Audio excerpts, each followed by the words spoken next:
Hey,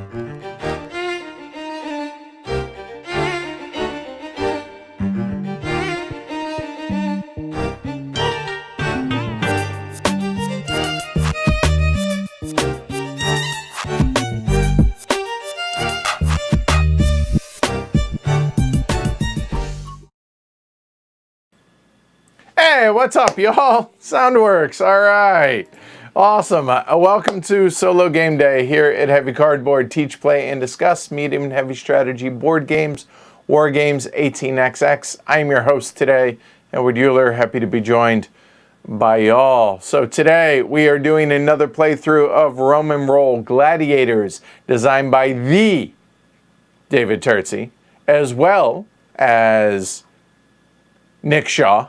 Brain cramp there, I apologize, and published by PSC Games. Now, Jess and I had done a two-player game of this about a month ago or so, and just, I thought, you know what? It's a nasty day here. It's rainy. It's overcast. Yeah, let's bust this off today. So this literally was an impromptu little thing this morning, and thought this would be a good time for y'all to hang out with me and to be able to show off Seneca. Seneca is the the AI, the bot, that. So there you go. It's a little bit darker in the studio today. And the reason for that is because of where I placed everything out here. There's a really bad reflection if I keep the main lights on in here. So I had to kill those, so it's a little bit dark. I apologize. We got started a little late today because everything was set up correctly, but I had no sound, or so I thought. And oh, hey, recorded the podcast yesterday. Had to switch which microphone plugs were. I'm like, it's showing up, but anyway. Happy Monday. It's Wednesday, but happy Monday, everybody. All right, so solo playthrough of a roll and write, right? Which this is definitely not your typical roll and write. There's a lot of moving parts on this, and I think y'all will enjoy it. I chose a character that y'all haven't seen. I've chose some buildings that y'all haven't seen, some gods. Yeah, and I figure we'll do that. Now, I'm not going to do a full teach on the front end. I am going to do it as we go and step through the process with Seneca and go from there. So if y'all are ready, I'm ready. Let's get into Roman Roll, shall we? All right. Yeah, no, it might be hump day, but it's Monday. It feels like a Monday. Oolong today. All right. So, we have the game set up, all right? We have Rome, as well as the 7 hills of Rome. Not really. It's actually 6, because in the solo or 2-player game, there are only 6, because smaller map. We have the Forum here in the center, and then we have the various hills of Rome around there. All of the white spaces are marshland. This is going to be important because marsh and a single hill, whenever we draw and build buildings out here, we can straddle marsh entirely, a hill entirely, or marsh and a hill. But what we cannot do is hill and hill over with the same building. That would be a really weird building if that were the case. So keep that in mind. Also, the Servian wall, you can't build across that wall, obviously. You can't build on the Tiber, etc., etc. Then we have the various territories out here where we're going to be able to conquer settlements as well as build roads out here, including the one over here in Britannia. Obviously, we have the Colosseum, just like in the previous playthrough. So my player board over here, I've chosen the Nobilis. I'll go into that before we get started. Then we have the Nero scoring cards. We have the one Nero card for the first arena that gets built. This has to do with the arena right here. We have the blueprints for the 10 buildings that we're going to be able to build throughout the game. And by building, I mean go ahead and draw out here to be able to do so. Then we have the 3 public advisors, Floriana, Lucianus, and Marcius. Then over here we have the gods. Those are the three that are going to be in play. And finally we have the Seneca card. Seneca is going to be the AI. So when this deck runs out, that's going to be one of the triggers for the end of the game.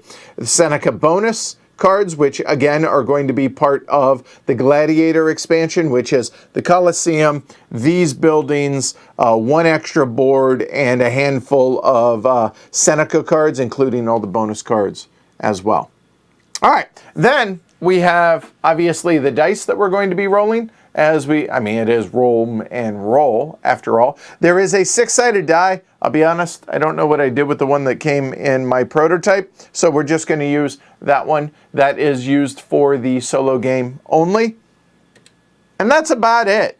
All right, so we have our Overseer out here. We have the Seneca's Foreman right here. My Foreman will get placed out there when we get started. But other than that, let me go ahead and do a brief overview of how the game works.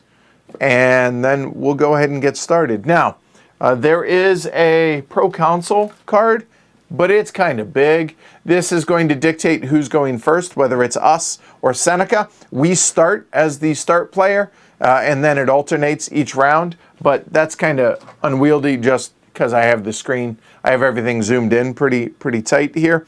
So I'm just going to put this over here for when I'm first. I'll put it over here when Seneca's first, and we go from there. All right? All right. So I want to little brief overview. All right. The game takes place over 9 rounds, I believe it is. There are, I think, 18 cards. Let's count just to make sure. 1, 2, 3, 4, 5, 6, 7, 8, 9, 10, 11, 12, 13, 14, 15, 16, 17, 18. All right, we saw some of the stuff that's on the back, but I'm not memorizing it. I'm not too worried. There are 18 cards. That means there's going to be 9 rounds in the game, in the solo game. Each round, we're going to have 2 phases. There's going to be a dice drafting phase, which, hey, we're going to draft 2 dice. The first player is going to draft 1, the second player will draft 2, and then the first player will draft 1. And whatever's not used is not used. Obviously, we cannot draft the gladiatorial die or the gladiator die, and this is going to be just for helping determine things with Seneca. More on that in a bit. After we have drafted the dice, each player in turn order is going to use 1 die. Well, not exactly. I'm going to use a die to take one of 6 available actions. And I want to go over those briefly on what those actions are. And then after I am done taking my turn, Seneca will take his. And then that's the end of the round. And then rinse and repeat. We'll draft. Seneca will go first. I'll draft 2 dice. It'll draft another, and then it will take its first turn. Then I will take my turn. So there you go. And I think I said 1 action. 2 dice. So you take 1 action. The other player takes an action. Then you take your second action. The other player takes their second action. And that's the end of a round. So my bad. All right. Oh, I totally missed that. Thanks, Nick. Neutral Foreman. For some reason, yep, you're right. So let's go brown. I think we're using, actually, we're using brown for Seneca for their building. So you know what? We'll use brown there, and that will be Seneca. We'll fix that here in a minute. Okay, so as I said, dice draft. 1 die, then the other player 2 die, then 1 die. Take 1 action, 1 action, 1 action, 1 action. End of the round, do that 9 times. Go into final scoring. Final scoring is all of this stuff over here. All right, so what are the available actions that you can take on a given turn? You can construct a building, which is going to be coinciding with using these blueprints and building buildings out here by drawing them out there. Raising legions, which armies. Armies are going to be used to conquer settlements out here. Then conquering is going to be, let me back that up. Raising legions is going to be for making use of the army buildings out here. Then conquering will be out here for the settlements. Then expanding is going to be fixing or building the roads out here in the various areas. Taxing is going to allow you to get resources throughout the game. Trading is going to be able to allow you to trade resources as well. That's pretty much it. There's more details, obviously, that we'll go over as we go. But let's go ahead and make sure that I have this set up right now, and then we'll get started. All right. So we have Seneca's deck. Let's see. Everything's set up for the 2-player except for the neutral foreman. So let me get the neutral foreman part set up.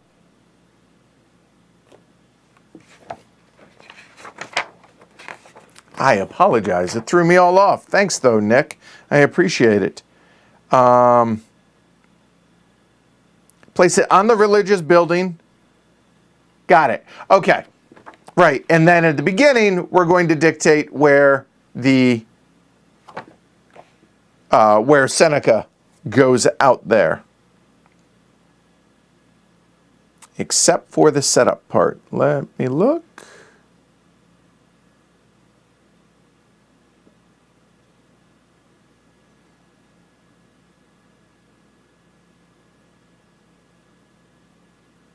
Okay, so Nick, help me out here.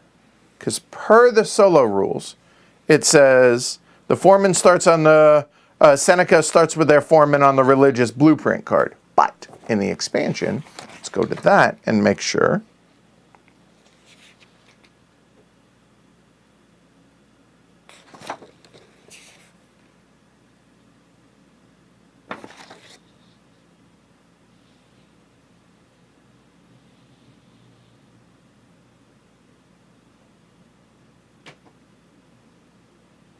I don't know if y'all can hear the wind. It is extraordinarily windy here. I told you it's nasty.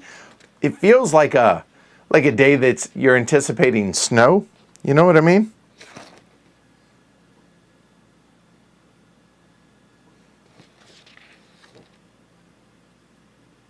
Neutral starts in top left. Boop. Boop. There we go. Neutral foreman. Seneca foreman. Us. There we go. Now we're good. Thank you, Nick. All right. I got that backwards, didn't I? Neutral starts in the top left. Seneca starts under. No, I got that right. All right. Sheesh. All right. So over under on Glory to Rome's. It's solo, but there's a 2.5. We'll see how that works. And we have to score more than Seneca. So what do you think?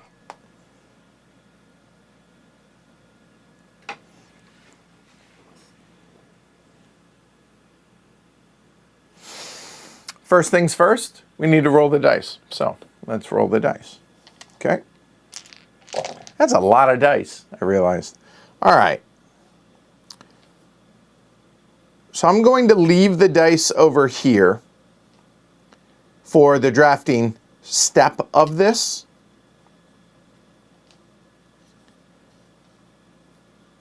Except for 2 exceptions.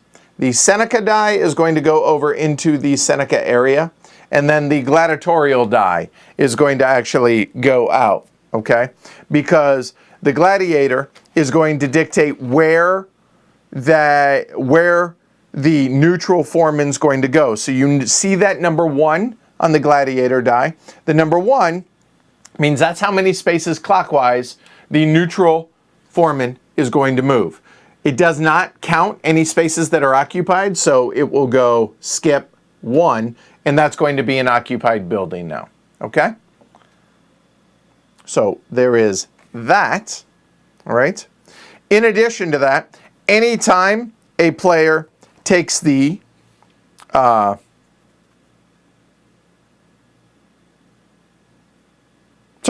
anytime a player builds a building, going to be able to take a gladiator action.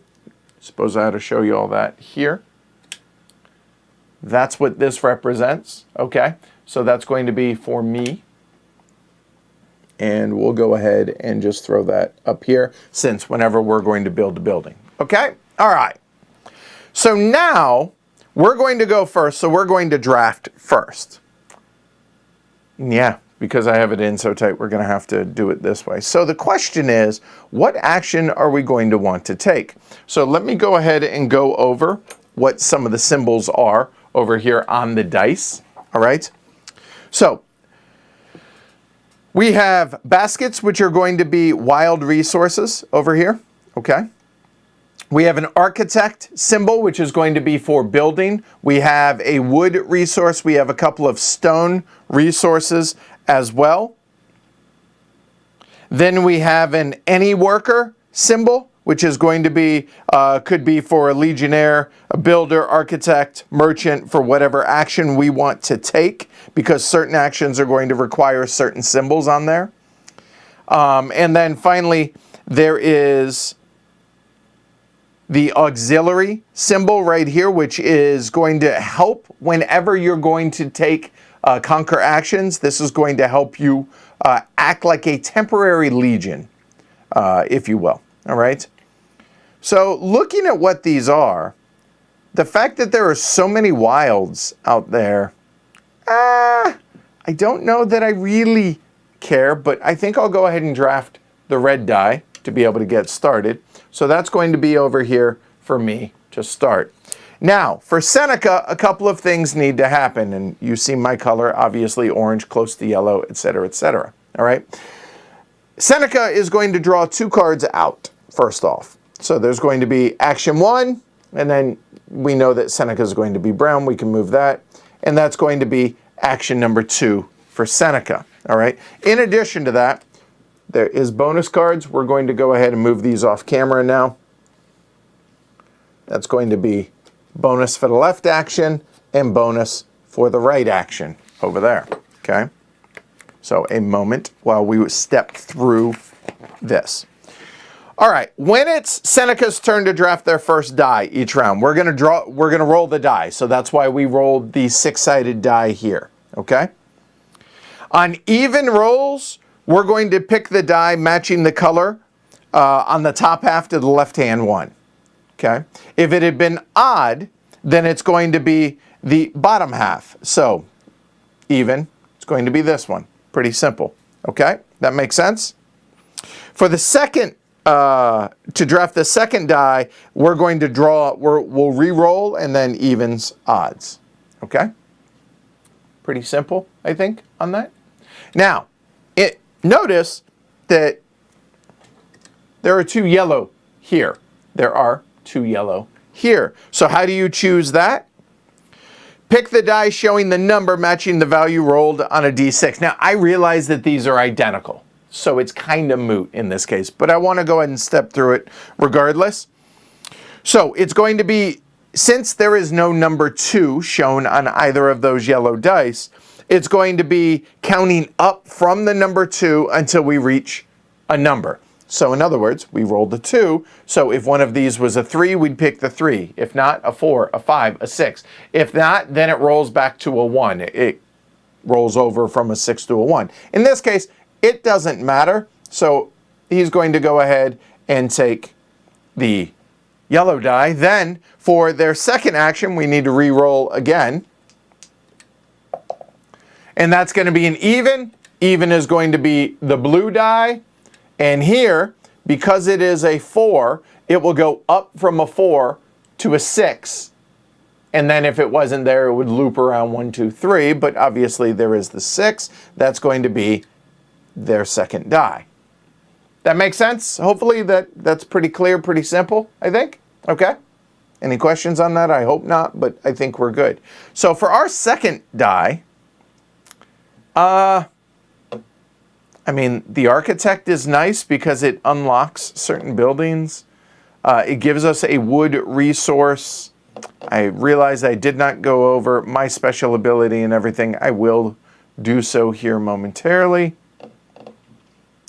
And I think I actually will take the architect and the wood as my second one. So the last die doesn't get drafted. Okay. All right. So now let's go ahead and look at my player board before we go any further.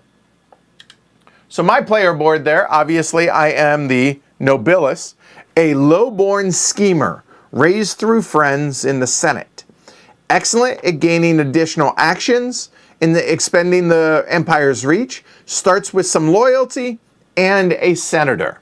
So anytime you have something, you're going to underline it. So I have a senator in my pocket, if you will. For legions, you're going to underline them. Whenever you expend a senator or legion or anything along those lines, you're just going to X it out. Okay?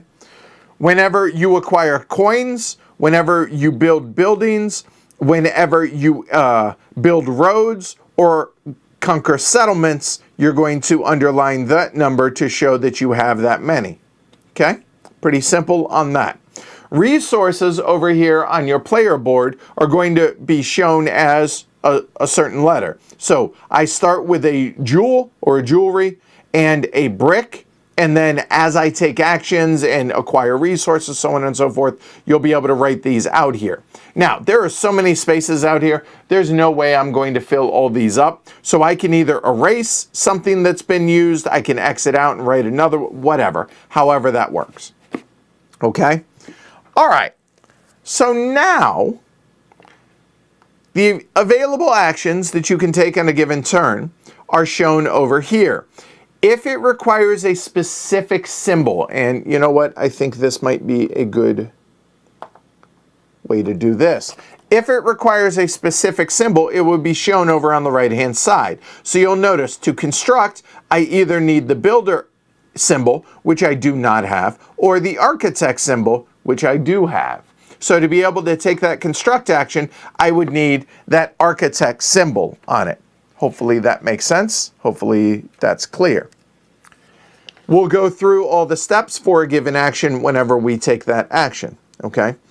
In addition to taking one action on a given turn, you may take any number of free actions. Free actions are spend any gained, not stored, resources to bribe an advisor for loyalty. What does that mean? So this wood is a resource that I have gained. I have not stored it over here. Once it is written down over here, you cannot use it to bribe advisors. They want fresh stuff. They want new stuff. So you can't do that over here. But what you can do with the resource that's on the die is you could use it for various things. Now, you'll notice that they only want jewelry, they want fish, and they want baskets to bribe advisors. I happen to have a basket here. So as a free action, I could quote unquote spend, i.e. use that, not write it down over here to mark off some of these available spaces. You mark off one per resource that you spend based on this. And you'll notice that Actaeon has the first spot already marked off because that's one of my special abilities with the Nobilis, along with having a senator in my pocket. When you mark off two of a section, so you'll notice that here, this top section, when both of these are marked off, this now comes into play. When both of these are marked off, and obviously you have to do them in order, 1 through 5. 5 will be endgame scoring points there. But once you've marked off the second section, this works in conjunction. It does not remove this or supersede this. It works in conjunction with it, depending on what it is. And that's the same for all the advisors out here, okay? On a given turn, as an action, you're going to take one die and spend it, and you have access to all of the symbols on that die. You do not have the symbols on the second die. Okay? All right? All right. So, cool? Cool. Okay. So, with that said, a couple other things I should point out. The basket symbol can be used as a wild resource. You can write, if I decide to store it, I could write it as anything that I want over there, or I can use it to bribe an advisor over there. And there's one other thing that I want to double check real quick before we go any further. I need to look it up. Give me just a moment. Talk amongst yourselves. How many of y'all back this, by the way, on Kickstarter? It is currently available on Light Pledge as well, if you were so inclined.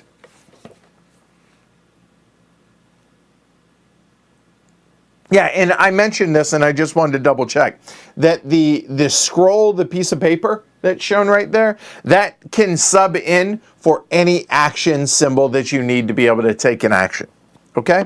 So any worker symbol on that for whatever comes into play. All right. So that said, it's our turn. We're going to go ahead and take an action. So with that said, let's go ahead and take a look at the buildings that are in play, first off. So we have a leisure building, we have a religious building, 2 army buildings, we have 2 gladiatorial buildings, and then we'll work on the bottom. But you can see those. There's going to be 2 manufacturing and 2 urban buildings. Anytime you see an exclamation point on it, that's going to be a prerequisite for building that building, first off. Anytime you see a lightning bolt, that's going to be an immediate whenever you take the action. The points are going to be for scoring at the end of the game. And then anytime you see this legion symbol, that's going to be whenever we take the raise legions action. And the gear here is going to be whenever we get production actions. All right, production is going to be triggered by either us or our opponent, or in this case, Seneca. So we have a bath. We're going to be building them based on these shapes out there on the out in Rome. All right. So we have a bath. We start out with, we have 1 jewelry. We have and 1 brick, but we also have access to a wood. So you'll notice the prerequisite to be able to build buildings is going to be shown over here. So we have a brick and a wood.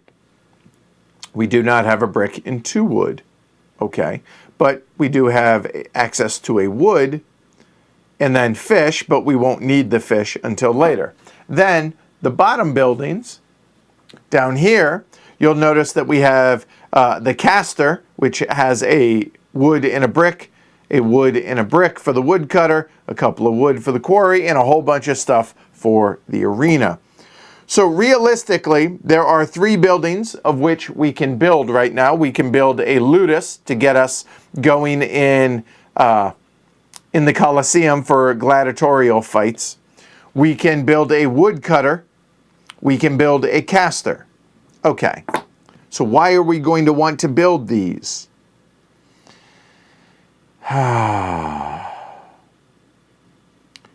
Depends on what it is we're trying to do. And to be honest with you, I'm kind of leaning towards the ludus to get us started. So I think that's what we're going to do. So with that said, we need to use a die that allows us to build that. And we will go ahead and use this die right there. Now, let's go ahead and take a look at our board again, and let's walk through the steps now for construction here. Optionally move your overseer, and each move to an adjacent building after the first costs 1 fish. So what does that mean? Here's our overseer. Our overseer starts in the forum. To be able to move, or to be able to build, you must build orthogonally adjacent to where your overseer is. Well, I have to build at least 1 square of space directly adjacent to the forum since there are no other buildings. So I don't need to actually move my overseer. The first move would be free. Each additional move through buildings would be a fish, but we don't need to worry about that. Okay? So, let's move back. Second step. Then draw the new building adjacent to the overseer from an available blueprint. If it was the architect, discount 1 construction cost or build an unavailable blueprint. What does that mean? Well, there are 2 unavailable blueprints right now because there is a foreman on this spot, on this blueprint, and 1 on this blueprint. But the ones that I'm talking about building are available. And I guess I should point out also, this is an important one,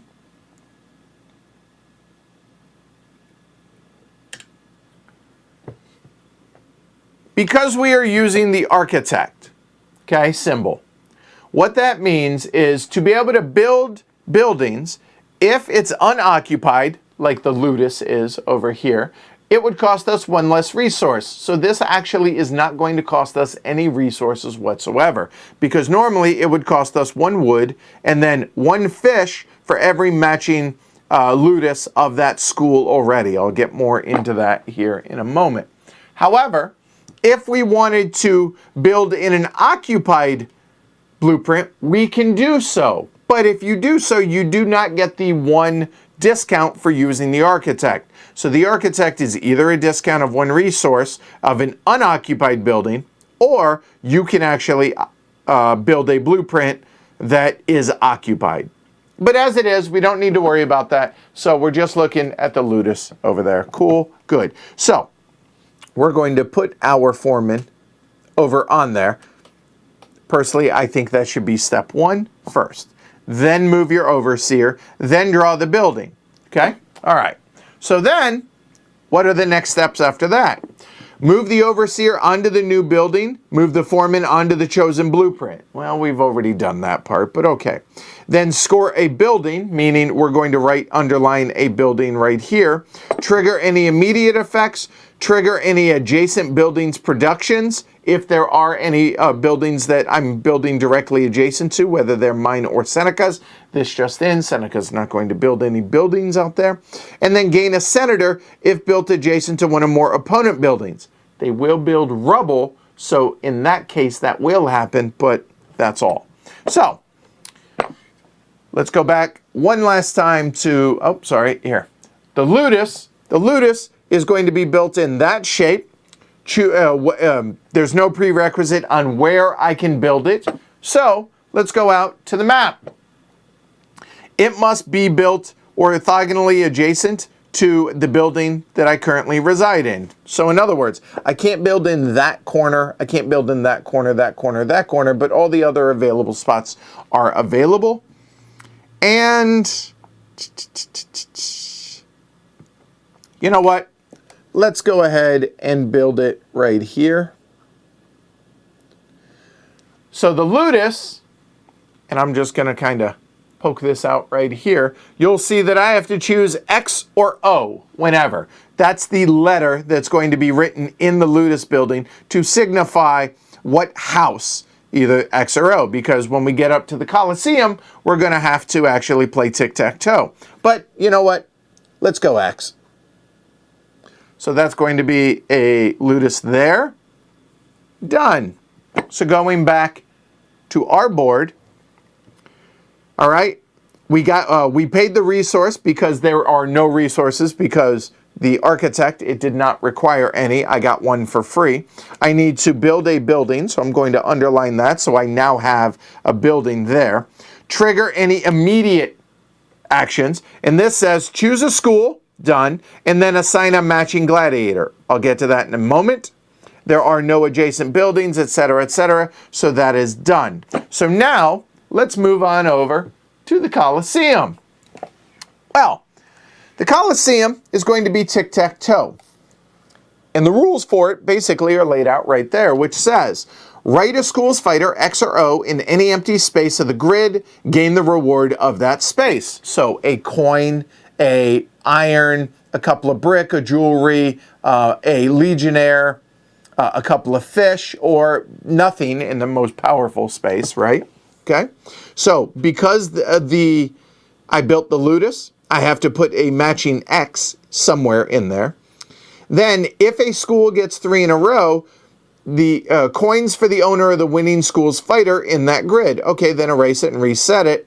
Okay, easy enough. But obviously, I'm only building 1 right now. I'm drawing 1.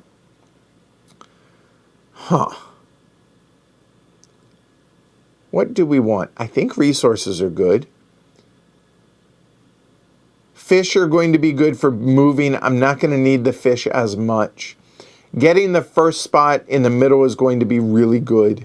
But I think I will go ahead and build get a couple of brick. So I'm going to write an X up there, and I immediately get a couple of brick. So what does that mean? I'm going to literally write brick, brick. So I now have 3 brick and a jewelry at my disposal.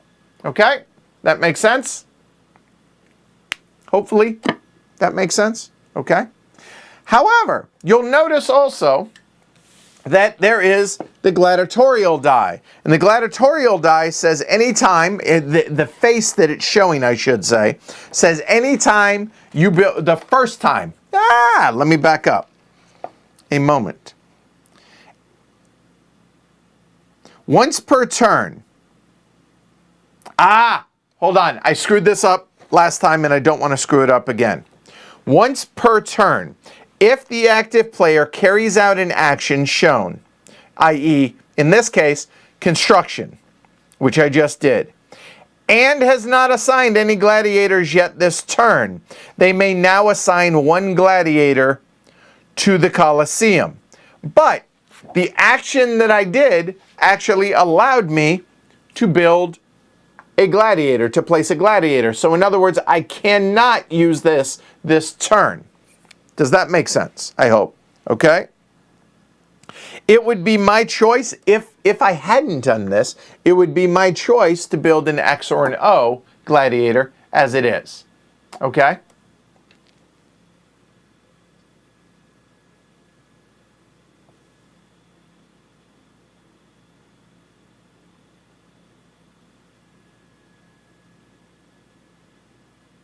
Ooh, nice. Okay. Yeah, so in other words, I don't get to use that die this turn. If that makes sense, I hope, because I've already placed a gladiator this turn.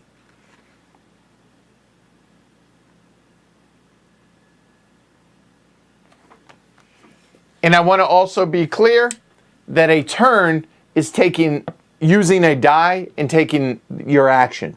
So what I mean by that is, I've now spent this die. This is done. I'm just going to go ahead and say, set that off screen. That's done.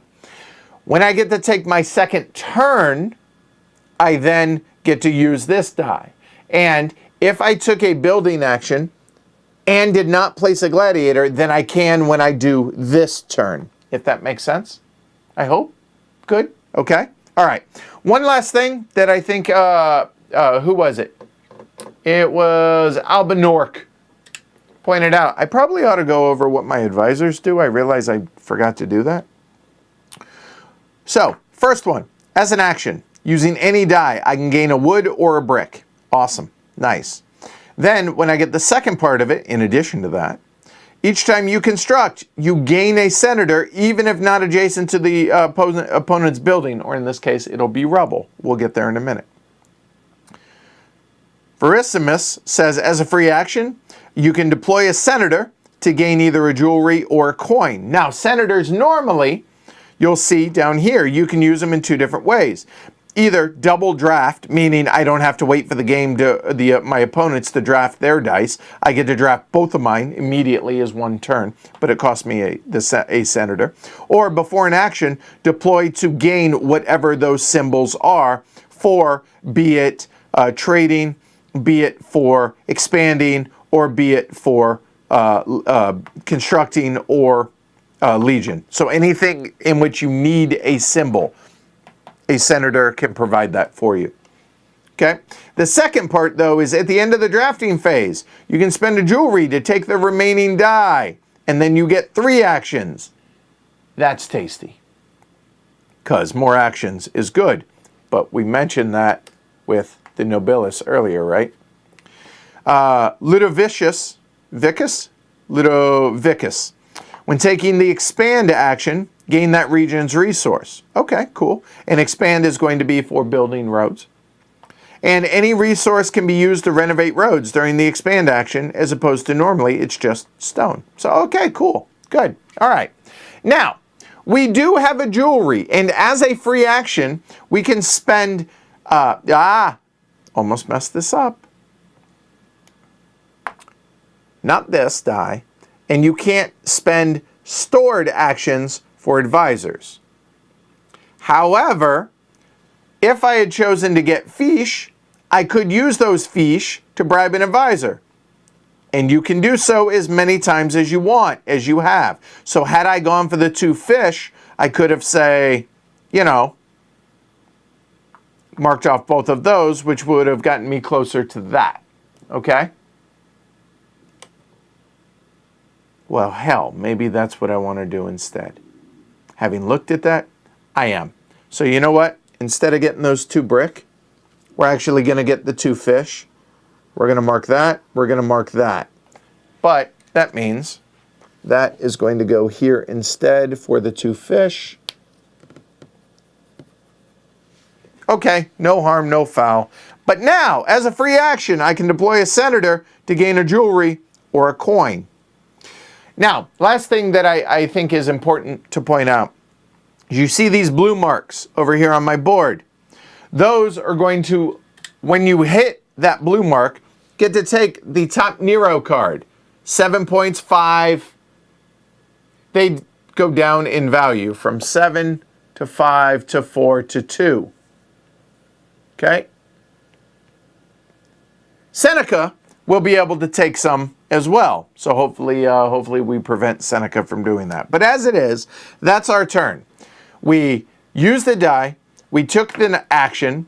We then used 2 free actions to take the 2 fish that we gain to go ahead and lock in Vericimus's first action, but we're not going to then use our senator to do that. I think that's a bit early. So this die is now used, and we're done with our first turn. All that makes sense? That's awesome, Melissa. Congrats. That's cool. All right, cool. Any questions on that? No? Good. Moving on. All right. So let's walk through Seneca's turn now. Okay? On Seneca's turn, flip over the left-hand side Seneca card for his first action, or the one remaining if it's the second action. Okay. So we flip that over, and let's go and zoom in on that a bit. All right. So there is Seneca's turn. Okay? They're going to try to construct an urban building, the higher value urban building. That's what the H represents, the H there for higher number, or the lower number if it's an L, and then build rubble on the Aventin, on that hill in Rome. Okay? But because we are playing with the Gladiator expansion, right? That means that Seneca also has bonus cards, okay? So after we drew the 2 Seneca cards for the round, this one and this one, he also gets 2 bonus cards as well, okay?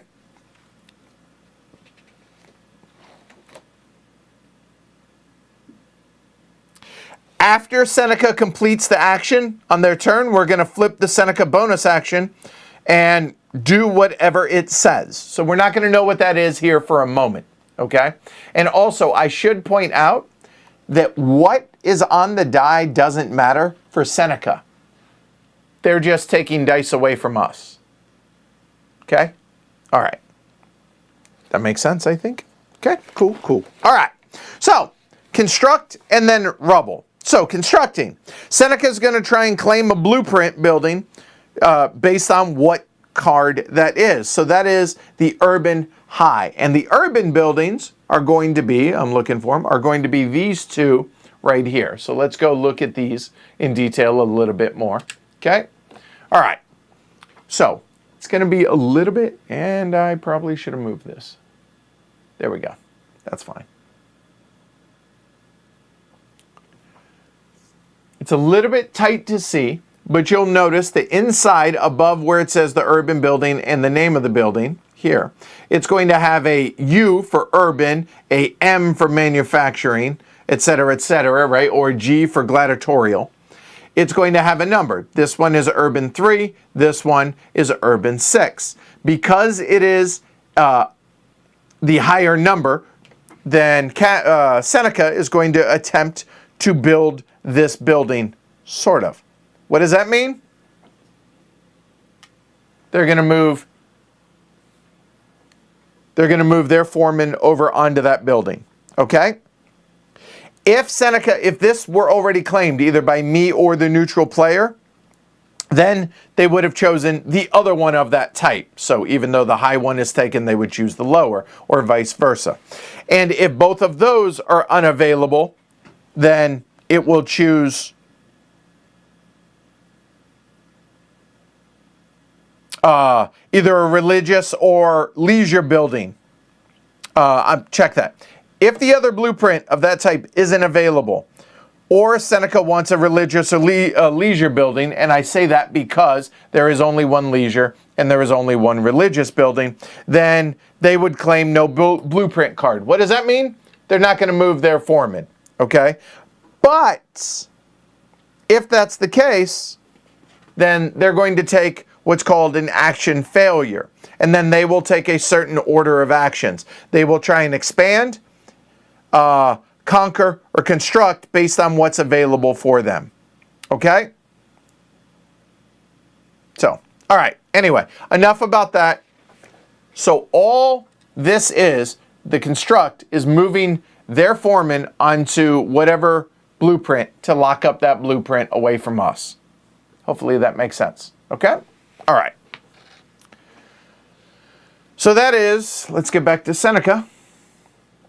That is his construct action. The next action is going to be building rubble. I say building, that's probably maybe drawing rubble out on the board. Okay? So what this means is regardless of whether or not Seneca was able to do this, they're going to do their damnedest to do that. So basically, he's moving rubble onto hills around Rome, trying to block your opportunity to build. You must build in that shape, so it's going to be a line of 3, specifically on that hill. And if at all possible, it must be adjacent to one of my buildings. If it's adjacent to the forum, at least one of it must be adjacent to the forum. And if all 3 spots are not possible on that hill entirely, then you build as many as you can. If that hill is completely filled, you just won't do rubble in that case. Now, it doesn't have to be sideways, it could be vertical, however we need to do. So let's go ahead and move it up. The oh boy, I struggle with this. Latin is not my strong suit.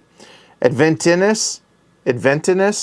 All right, there you go. So it must be adjacent to one of my buildings, at least one of the squares.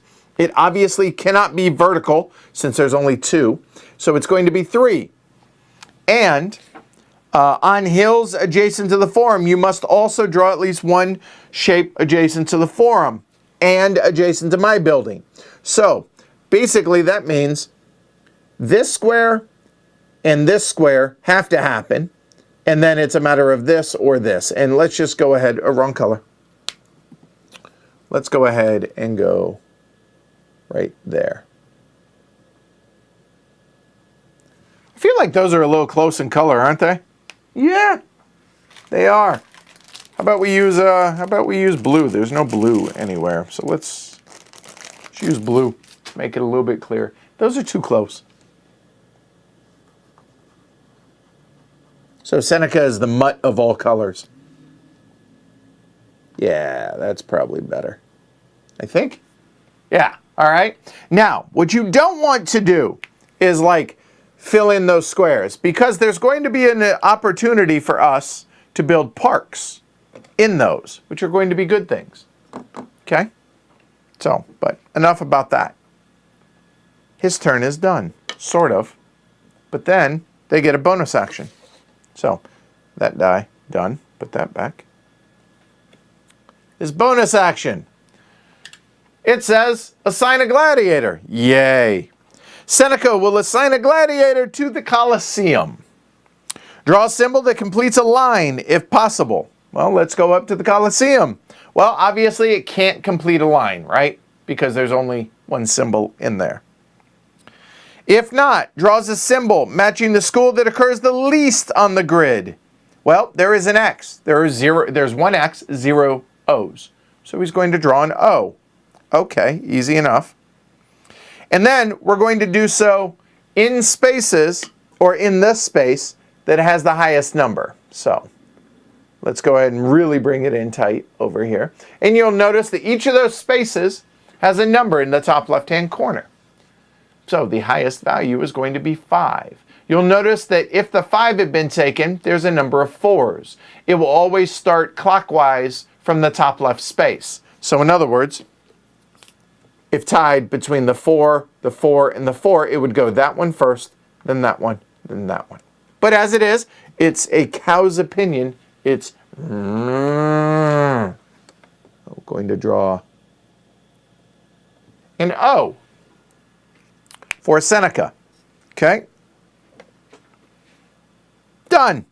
That's it. That's his bonus action. He doesn't get coins. He doesn't get anything like that. However, you'll notice that down below here, victories, we'll get there. Seneca. Well, Seneca might be able to score some points out of this, which we hope not. Okay? All right. Y'all following along? You enjoying this? This making sense? I realize I'm going exceptionally slow for the first turn. It's okay. We will speed up as we go along. Okay?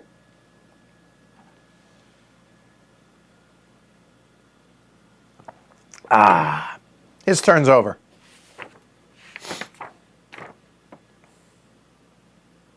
All right, our second turn. What do we want to do? All right. So we have a basket. Basket could be used here. Basket could be used. We have every symbol available to us. If we build, we have 1 brick. Let me make sure. Yeah, that symbol allows us to use it as an architect as a discount of 1 symbol. So we have a brick, so we could actually do something that's a brick and a wood, like the woodcutter.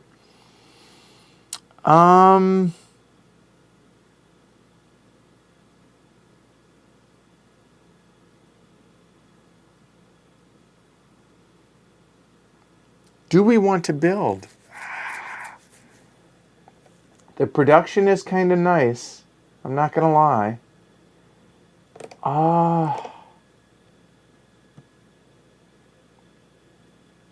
Well, here. Instead of me hemming and hawing without you guys actually having any input here, take a look. So constructing, we've already gone over that one. Raising legions really doesn't make sense because no army buildings are built yet. So doesn't make sense there. Conquer, well, the problem here is we don't have any legions. So probably not conquer either. I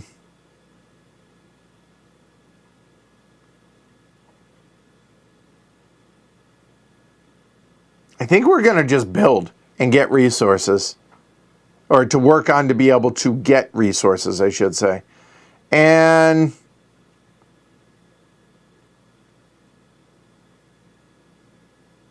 I think we will do that. I think what we're going to do is build that woodcutter, or we could build a shrine.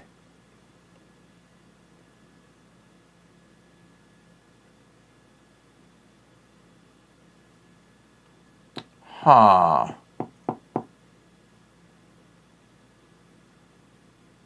You know what? Building a shrine might be a good idea early because it's going to help us whenever we raise legions, potentially. I think we might actually build the shrine. I think so.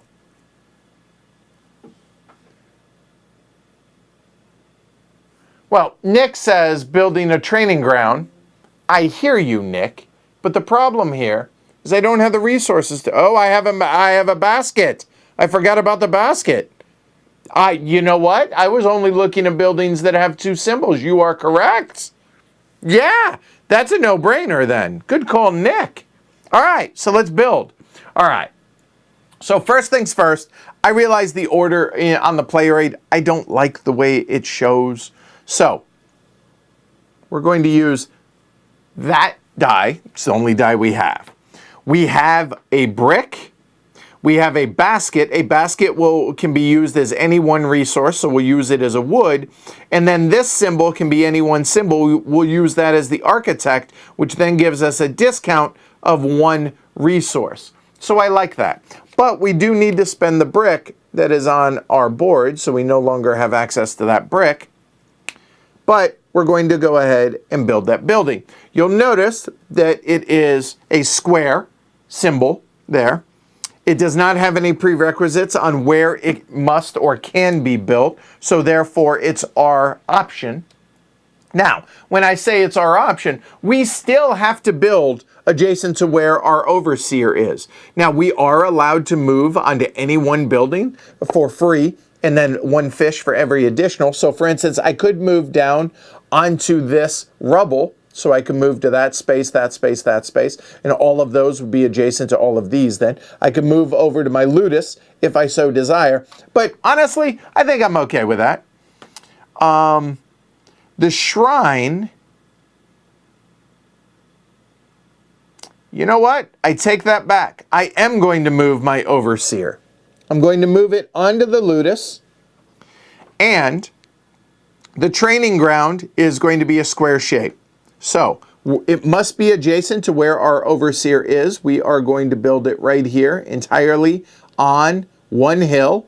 So that's another prerequisite. I couldn't build it like here, here, here, because that would straddle two hills. It can be built straddling a marsh and a hill, but obviously I'm not adjacent to that. Then I'm going to write what it is. That's a training ground, so TG on that. And then you move, and by the way, my overseer should have moved onto the building last turn. So now he will move onto the training ground, doing so. All right. Oh, and Nick actually just pointed that out. Yes. So here we go. We've paid all the costs. We've done all of that. We moved the overseer onto the new building. We get a new building. So mark that. That's our second building on there. Anything that is an immediate action, it triggers.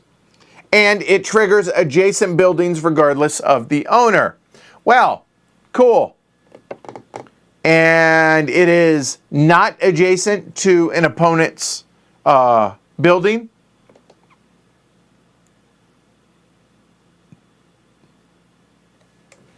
And I forgot one other thing. When Seneca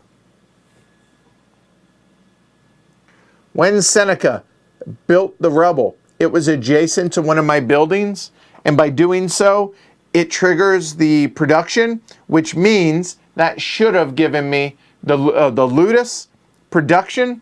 The ludus production says, whenever you get production, assign a matching gladiator. So I should have done that last turn. So what we're going to do is to make this not have to back things up too much. We'll go ahead and say that I had done this, because that's not going to impact anything. That will have given me a jewelry, and that jewelry I would have spent on for my middle advisor there. So that didn't change anything done. Now on this turn, because I built here, that is adjacent to an existing building, so that is going to trigger that ludus again. That ludus says assign a matching gladiator. So now, going back over, I also did this, but because now that I am going to place a gladiator, that also is not going to come into play for me this turn. So I think, do we want a legion? Do we want an iron? Do we want a couple of brick?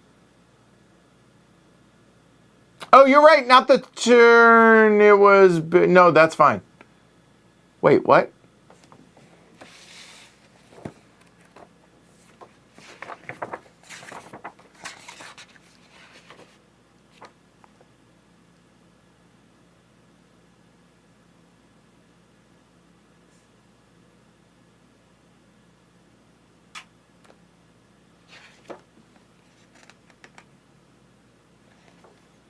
What was that, Abanuk?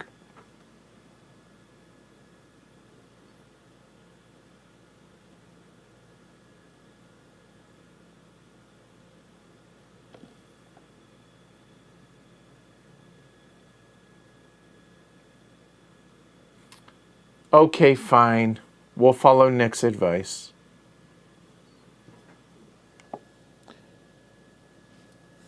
Fine. It helps having the designer on here. So we're going to move down here. We will actually build it right here instead. Because we built adjacent to rubble, that's going to turn this rubble into a park. So check that, wrong symbol. A park symbol is a plus.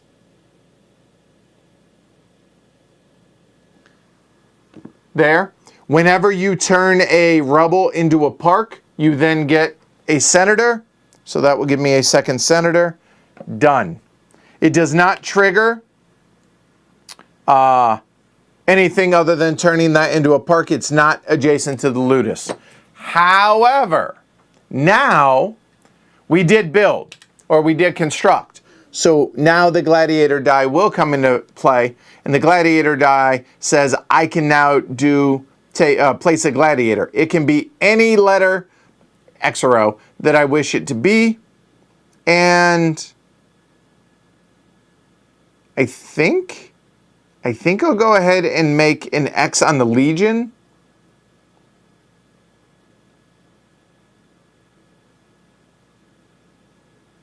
Yeah, I like that. So I will do that, and that will give me a Legion. And the Legion then is going to be down here. I'll mark that Legion over here.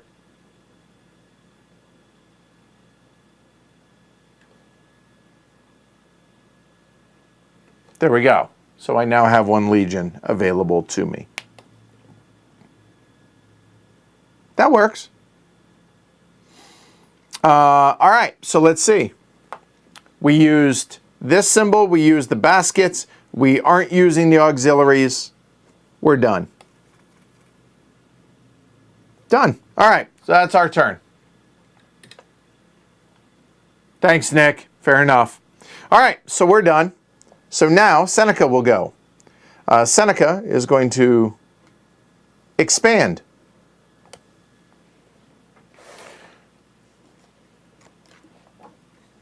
Let me get over here. No worries, Abenork. All right, so as you can see, the expand. So they're going to renovate the first available road closest to Rome, okay? In the region with the fewest roads currently renovated. So what that's talking about is the different regions out here, the different territories, right? Now, one thing that you may see now is I have numbers written out here. I have 1, 2, 3, 4, 5, because the tiebreaker is going to be for whatever has the least amount of roads built. Well, no roads have been built. So the tiebreakers are going to go in that order. This is per the rule book, but I didn't want to have to reference it every time. So 1, 2, 3, 4, 5. So the first one is going to be Asia Minor, okay? It gains me resources if a road that we had done connects to one of my settlements. I've not done anything for settlements, so it's a cow's opinion, okay? So he's going to take the expand action here closest to Rome. So the expand is going to be on the road right there. So that's going to give him this, and I'll just, yeah, I think I'll circle that to remind me to make it easier for endgame scoring. That's the expand action for him. Done. Okay? So then, Seneca's bonus action is resting. What does that mean? No bonus action. Boom, done. That's the end of the first round. There we go. Cool? Cool. So, a couple of things now, or one last thing here at the end of the round, okay? These wax seals are right here. Because we're playing on the normal difficulty, when Seneca reaches 10 of these seals, he's going to take whatever the top Nero card is. So 5 turns, theoretically. So let's try and get that from him, which means we need to get to one of these blue numbers out there first. Okay? All right? That work? So these bonus are going to go away. Those are going to get discarded. These are out of the game. We're never going to shuffle because we go through the deck once, so these are out of the game as well. That's the end of the first round. Rinse and repeat. And there you go. So now we are going to pick up the pace a bit. Okay? All right. So, Seneca will go first. So here we go. Okay. Oh, and the Gladiator die. Okay, so be it. So first things first, let's go ahead. We have the Gladiator die, so the neutral is going to move 3. And anytime we take a raise legions action, it'll allow for a Gladiator to go into the Colosseum. So it's going to be a 3 for the neutral player. The neutral player is the green one. Skip 1, 2, 3. So the quarry is not going to be available. So that's done. Next, we need to go ahead and put these out there because that's going to come into play as to what die Seneca is going to choose. That was an odd number, this 3 that Seneca rolled. So it's going to be the bottom one. It's going to be the red die that Seneca is going to take. So going to take this die, done. Now we get to draft 2 dice back to back because we are the second player. All right. That's a lot of resources. That's really nice. And it's a builder. So we wouldn't... do we...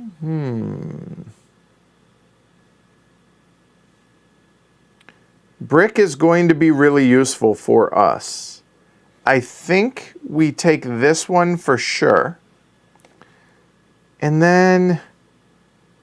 I don't know that we really want to do anything with stone, because if we build an engineering post, I kind of want to build another training ground, honestly.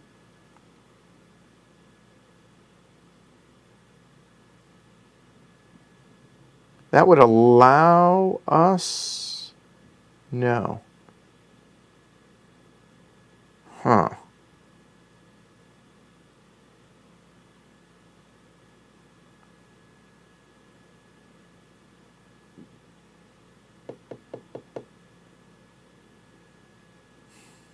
I don't know which other one to take. So we'll take this one for sure.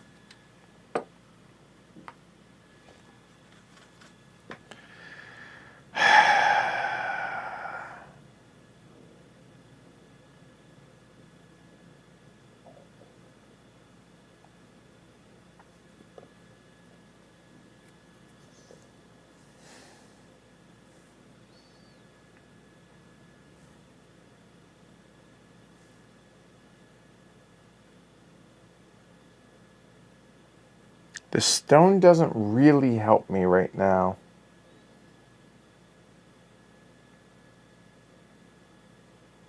I really need legions. I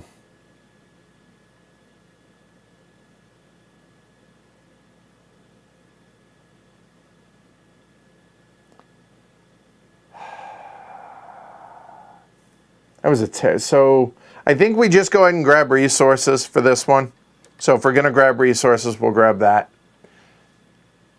The second die that is going to choose is going to be even. It's going to be the yellow. Done.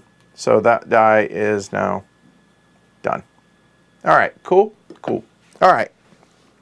Seneca is going first. Seneca is going to do a conquer action. Okay. Let's walk through the conquer action.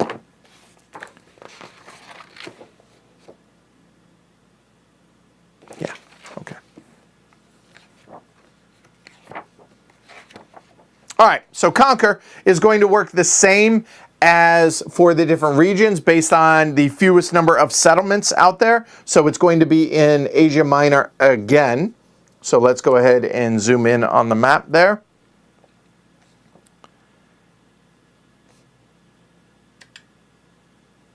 Conquers the next settlement in the region with the fewest settlements. So in this case, here, it's going to be that one. So that's pretty simple.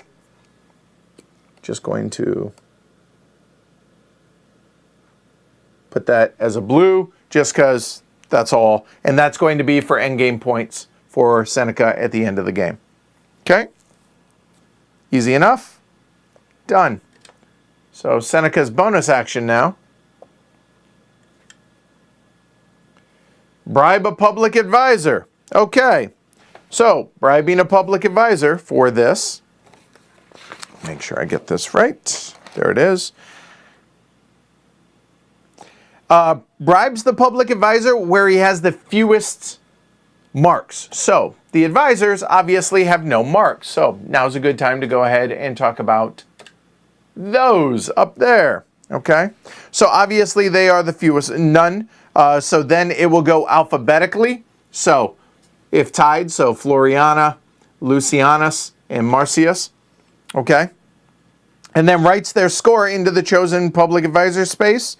They'll score 3, 4, or 5 for their first, second, and third marks on a given advisor. So it's going to be 3. And it doesn't say, so I'm going to assume it's going to go just left or right. So the first one, so it's going to be 3 points there. Again, 2 points per each building type they have. Well, obviously, the Seneca only builds rubble, so that would be for us. And obviously, these spaces are not available in our game since 2-player, right? Or solo, but 2-player, right?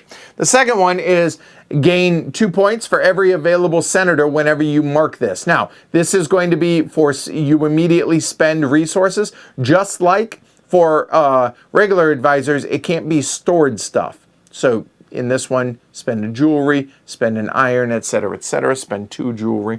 And the last one is gain 1 point per each region where you have at least one of your roads and 1 per each region with at least one of your settlements. So maybe I should start doing that, eh? All right. So he's done with his first turn. It's our turn. Okay. This is not an ideal turn, I'll be honest. It is possible that we don't build on at least one of these.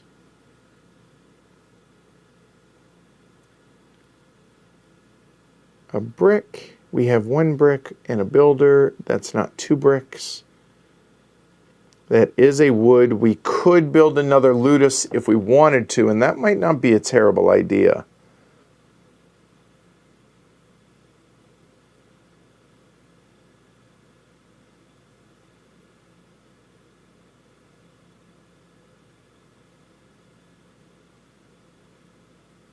It's not really what I want to do, but I think that might be a decent idea to do so.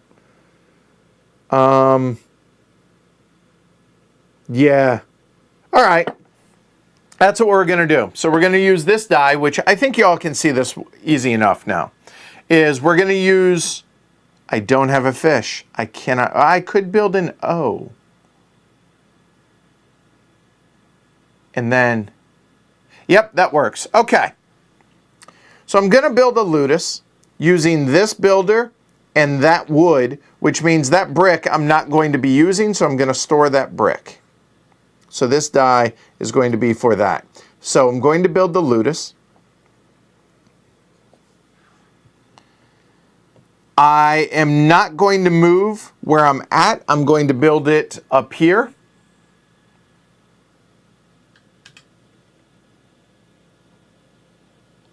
It is adjacent to where my overseer is, so don't need to move him. That's going to be an O. He immediately moves onto that space. Then choose a school and then assign a matching gladiator. Okay, done. So I will do that. And I will place an O here with 2 bricks. Right there, which means that's going to get me 2 bricks.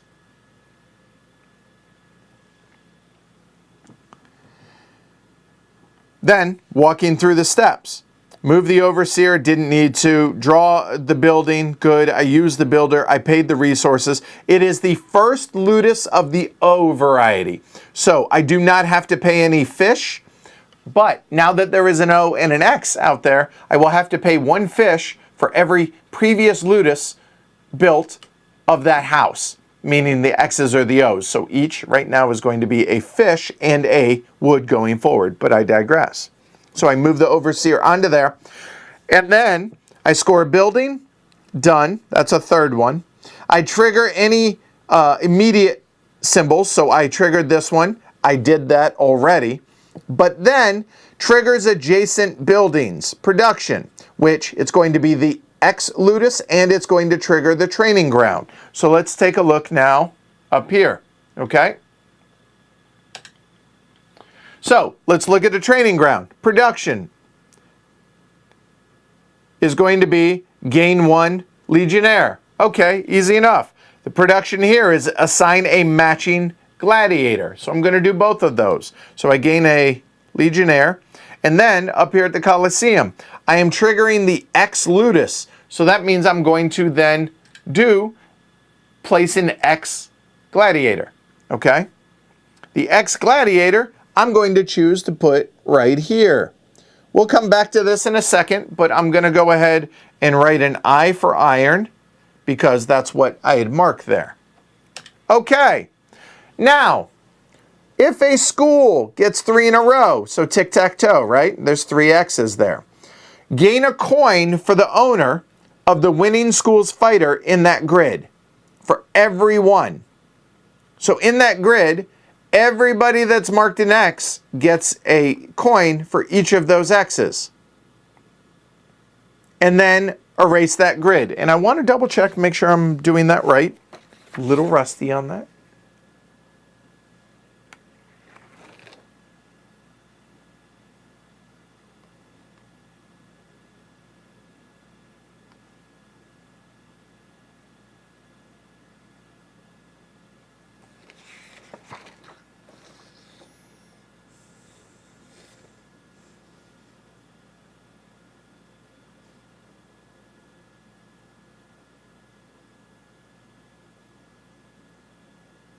Yeah, okay, I'm right.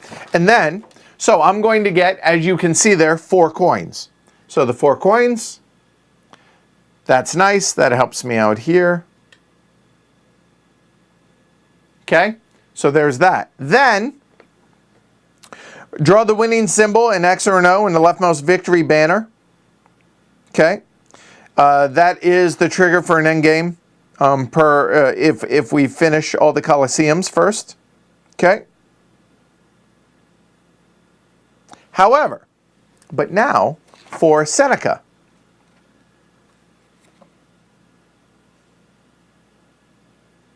When a gladiator fight is resolved, you gain coins, normal. For Seneca, add up all the points in all the squares in the grid in which Seneca's gladiators match the winning school.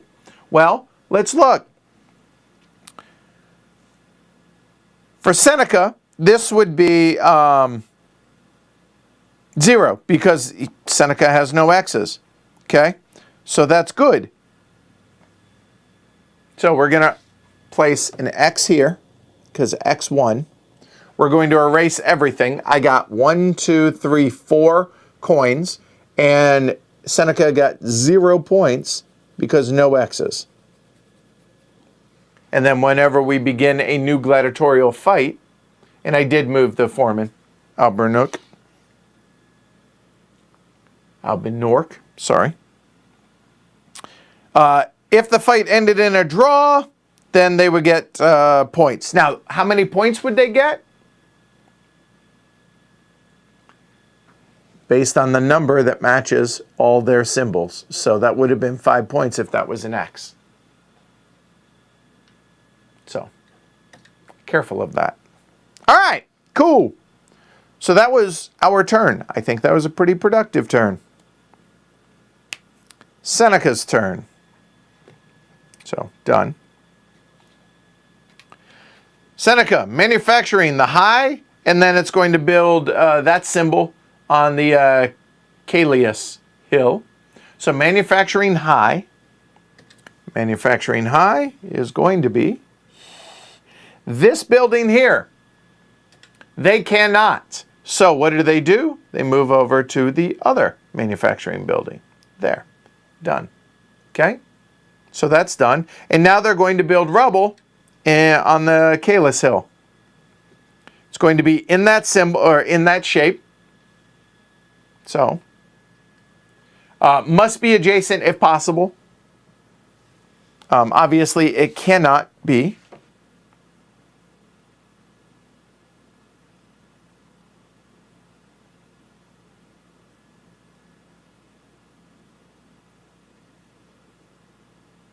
However, oh, you know what? I just realized something. Provided that it complies with the following placement rules. If possible, draw at least one of it adjacent to one of my buildings. If possible, adjacent to the forum. If there isn't space for all three, skip building and any orientation. If none of the options are available, then it does an action failure. Now, it can build it, but it is not adjacent to us, so it's still going to build it. So Seneca will go ahead and build, and it's any orientation, so we're going to go ahead and build it right here. There we go. Done. And that's some rubble. Okay. So now, Seneca's bonus action is assign a gladiator. So getting back to assigning the gladiator. Draw one. But you'll notice that there are no symbols already up there.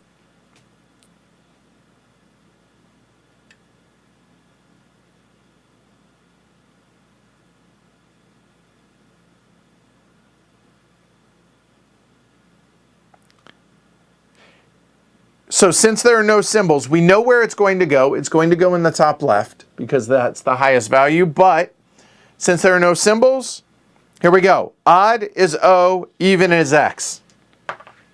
Odd it is, so he's going to draw an O. Done. That's his bonus action. Okay. Our second turn. Well, now we have a bunch of brick. I was thinking about building a shrine. Or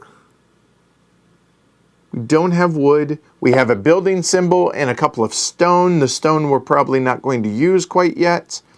So I really kind of want to build that shrine on the Capellini hill. It's going to be worth 3 points if we build it there. Plus we get a God's favor, which I think is going to be good for us as a one-time use for the Mars god. So I think we are going to go ahead and use the building symbol to build a shrine. It must be entirely on a hill, and there's a maximum of one per hill in which we're going to build. It's going to be the two symbols there. It's going to be 2 bricks. So you know what? We'll just erase them instead there, make it cleaner. I'm not using the stone to the best of my knowledge, so I'm just going to write an S and an S for the stone. And because I'm using the builder symbol and not the architect, I must use both of those. All right, so where do we want to build this? That is an O. I would prefer to, oh, this is tough. So here's the interesting dilemma. Okay, I'm going to move him up there for a second. So if I were to build it, say, right here, on the one hand, that's really good because it's going to activate my training ground and it's going to activate the gladiator, or the ludus, to be able to place a gladiator, which is more resources. That's awesome. However, it's also going to trigger it for an O, and I don't want to do the O because that's going to give him 5 points if we do that. However, if we move this over to, say, there, and we build it like there, it would trigger the X ludus.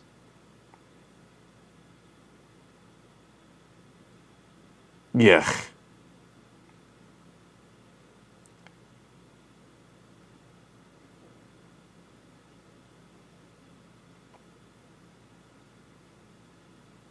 All right, but I am going to potentially give him the 5 points. So we will build the shrine. It must be entirely on a hill, so it's going to be right there. And that's going to be in shrine, so SH. Okay. When you build that, first off, that's another building. So that'll be a 4th building. First off, go through the steps here. Trigger the immediate. The immediate is God's favor. So I'm going to be able to grab one of the gods. Okay, I'm going to grab either Mars, Vulcan, or Minerva. Well, seeing as I'm kind of wanting to raise legions, I kind of like the idea of taking the Mars card. The Mars is going to allow me to get a couple extra legions. That seems really, really good. Or the auxiliaries for conquering. Either or, in this case, would be really good. So, yeah, I think so. Minerva gives some flexibility there, but I'm going to go ahead and take the Mars one. Okay. So I'm just going to go ahead and put that right here, so because that's endgame score and we don't need to worry about that for a little bit there. Okay. And now we trigger all adjacent buildings. So we trigger the training ground. The training ground then says gain a legionnaire. Done. And then it triggers, this actually will go over onto the shrine. It will go over, it will trigger the O. And the O is, what do we want? I think I want the jewelry. So I will go ahead and put an O there, and I will get the jewelry. But I'm not going to bank the jewelry because I have a jewelry already banked. So if I complete this, now I can spend a jewelry and grab a 3rd die to be able to give me a 3rd action. That just seems like a really good idea. All right. And as a free action, I can deploy, I can spend, if I don't have jewelry, I can spend a senator to basically turn him into a jewelry to then be able to grab the die. So I think that's kind of a really, really good idea. Okay. So that die is now done. I took my free actions. I didn't raise legions, so I can't, and I already placed one. So we're done. End of the round. Boop. Those go away. Bonus actions go away. Now, there are a limited number of bonus actions. So you'll notice that there are 5 bonus cards left. So in 2 more turns, we'll use those 2, then we'll use those 2. When this is left, grab all of them, shuffle them, and then put them back out. So the bonus Seneca cards we will go ahead and shuffle, but not the actual deck. Okay. So, y'all with me? Y'all following? Oh, and I guess I should talk about, because I really haven't, is the favor of the gods here. When you build a religious building, you claim those, right? And no other player obviously can claim it while you have it. And you can use the power of the god anytime as a one-time use. So I discard it back up here. I can claim Mars again on a subsequent turn, but as it is, it's a one-time use while you have them, and then put it back. All right, so that's it. Cool. I'm really digging this. Yeah, good. All right. Oops. And the gladiatorial die. There we go. All right, so the gladiatorial die, first things first, whenever we take the trade action, I believe that is.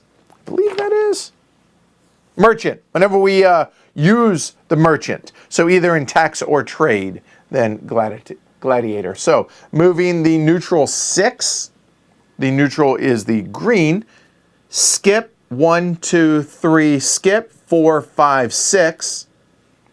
Okay. So there's that. And it's our turn to draft. And it was odd, and I forget, odd was the top? No, odd is the bottom. So it's going to be yellow that they're going to pick first. They're definitely going to pick a yellow one. Seneca is, so.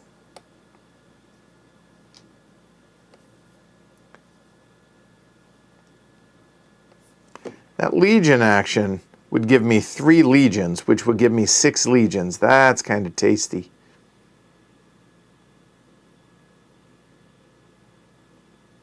I really kind of like that idea.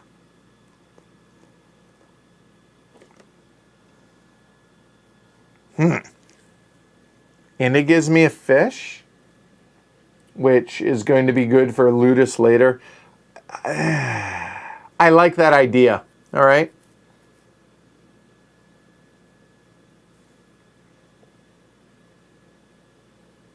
Yeah, I think I will go ahead and take this. I could spend a senator to take a second die right away.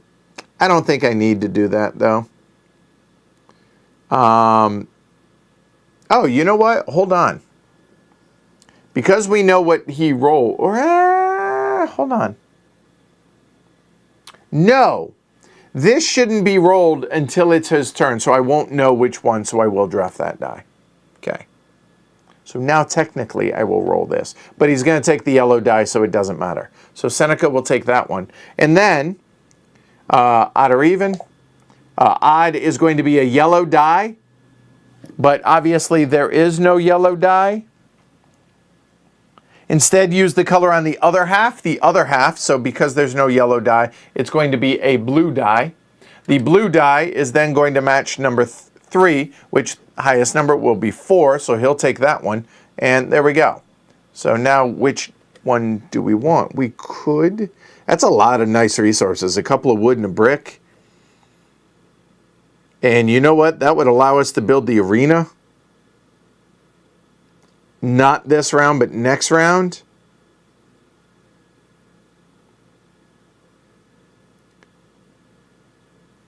Ooh, that is really... Yeah, I think we will. I think we'll take that one.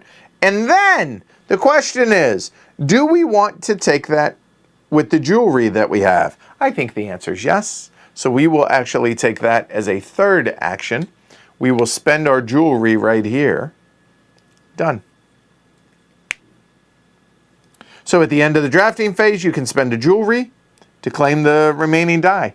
Done. All right, so that was our turn first here. All right. What do we want to do? So what do we have? We have a brick, a couple stone, and iron. What do we need here? I don't have any building symbols, unfortunately, so we're not going to be building.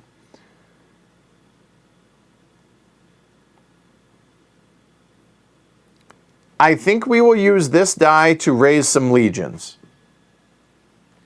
Okay. So raising legions. Activate that symbol on up to 3 army buildings. For each opponent's building activated in this way, the opponent would gain a coin. Well, that's moot. So there's only one army building built right now, which is a training ground. And a training ground says whenever you activate it, you gain 1 legion. However, I have Mars. Whenever raising legions, I can get a +2. So I will go ahead and do that, and that's going to be 1 for the raising of legions, and then 2, 3 for the Mars card. Mars is now going to go away and go back. I have a stone and a fish. So that's another stone. Now a moment. The fish, I could go ahead and spend the fish to gain 4 points here for the 2 senators that I have available.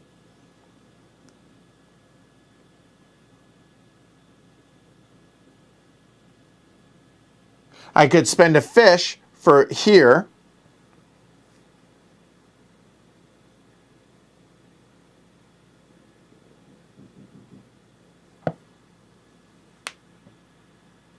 A moment. I'll be right back, y'all.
Glad y'all couldn't hear that. I'm knocking stuff over here. That was FedEx. And it's pouring outside, so I wanted to make sure whatever it was didn't get wet. So I apologize. All right, so take a look at my board. Do we want to use the fish for anything here? As an action, you can gain a wood or a stone, which normally would kind of suck, but I have a card or a die here that doesn't really allow me to do a lot of actions. It does, there are some, but I think that's useful. I think so. I think, or we could go ahead and put it there for the 4 points at the end of the game. But I like working up on this because senators are going to be able to help us with the public advisor as well. Yeah, so we'll do that. And that one already started, so we now have that. All right, so we have raised legions. We got our fish. We got our stone. We used Mars. Thank you, Mars. We got the advisor. Yeah, I think I'm good. I think we're good with that, okay? So that action is done. All right, so first one for Seneca. Gonna take the conquer action. And again, the conquer is going to be the next available settlement in the region with the fewest settlements currently conquered. Well, there's now one here. So it's not going to be that one. So then it's going to be tied between this, this, this, this. So we go to the highest or lowest number. That's going to be up there. So they are going to conquer a settlement. And within the region, choose the lowest value settlement first. Then the next lowest settlement, so on. Da-da-da-da-da. All right, so that is going to be between those two settlements. The lowest value one is choose clockwise from the top left if tied, but this is one flag versus two flags, so it's going to be this one, wrong color. Trying to cheat. That will be this one. Okay, done. That's his conquer action. That die is now done. His bonus is bribe a public advisor. And this one is with the fewest marks. So the public advisor is going to be one of those, and because no marks on either, it will be alphabetical.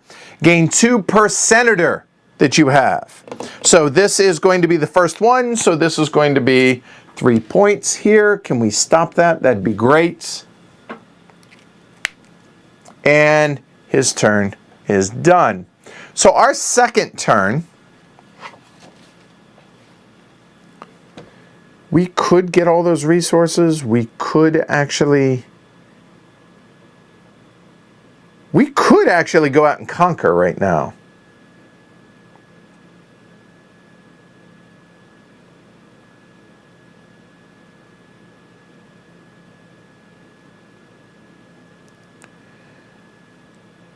I think we are going to actually go and conquer. So we're going to use this action here.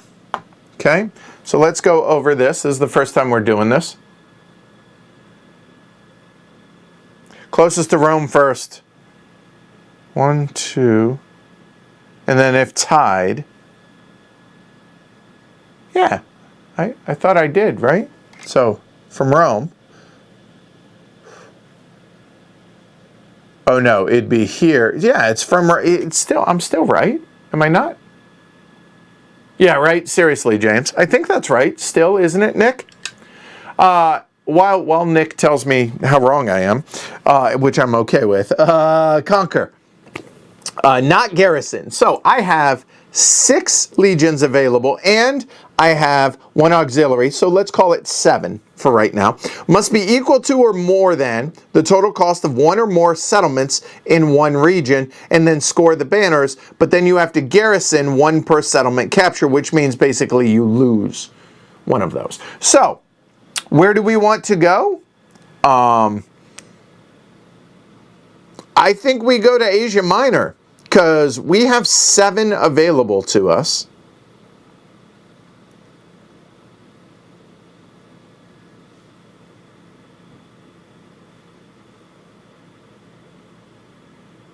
Oh, okay. Thanks, Nick. I'll fix that in a minute.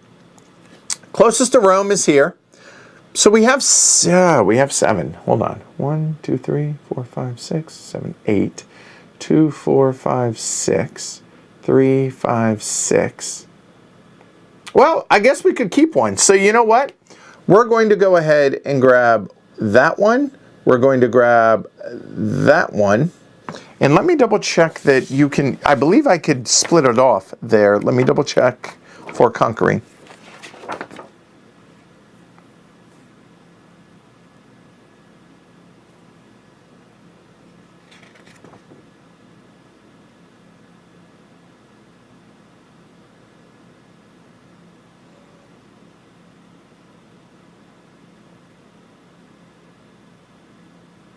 Yeah, that's good. So here we'll go there, there, and there. So that's going to, we're going to get 3, 4, 5, 6 banners, but that's going to cost us 3 of our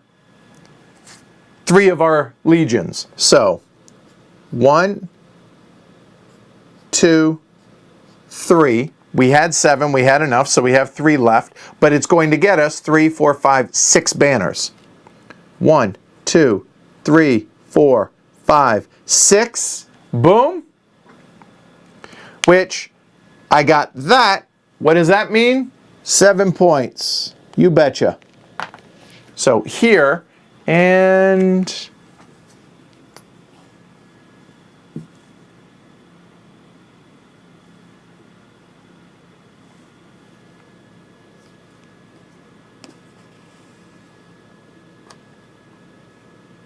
there we go. So there's our 7 banked. Okay. Oh, and Britannia, and I messed this up. He actually conquers this one. The tiebreaker is number only. It's still going to be that one for him. Oh God, that's terrible. Just exit out. Sorry. There we go. All right, cool. Yeah, I'm pretty happy with that conquer action. That was hella good. That was great, I would argue. And we have a jewelry here, and we haven't used the jewelry. What do we want to do with the jewelry? Well, I would like more senators to be able to gain points on that. So I think we will use the jewelry to right here. Done. Because anytime we construct, we gain a senator then, and that would be really, really good for us. That action's done. All right, Seneca's up. Here, gladiatorial, the lowest gladiatorial, which that is going to be this or this. Well, this is G1, this is G2, so he would do this, but it's occupied, so it's actually going to be that, and that really kind of sucks for us because that's what we want to do next turn. Boo. And we're going, oh, he'll go first, though, next turn. So at least there's that. Okay. Now he's going to build some rubble on the Capellinus. All right. So I want to make sure I don't mess this up again. If he draws adjacent to any of our buildings, then it will produce. So there are 3 spots. It must be adjacent to one of ours and must be adjacent to the forum, if at all possible. So the way I see it, there are 2 spots that are available in which to be able to build a line of 3. It could either be these 3 right here, because it'd be adjacent to that and activate that building. Or it could be here, because it's adjacent to the forum and would be adjacent to the shrine. Now, I get to choose in that case, right? Yep, you're free to draw the rubble shape wherever. So we will go ahead and draw that, the rubble. We will draw it right here. There. The reason is, it's now going to activate that Ex Ludus. That Ex Ludus, what's that going to do? That is going to allow us to draw a gladiator, or put out an Ex Gladiator out there. Where do we want to put them?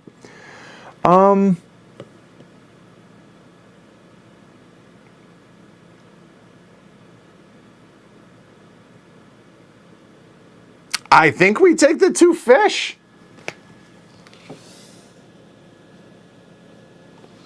So, the 2 fish then. Yeah. We got 1 fish.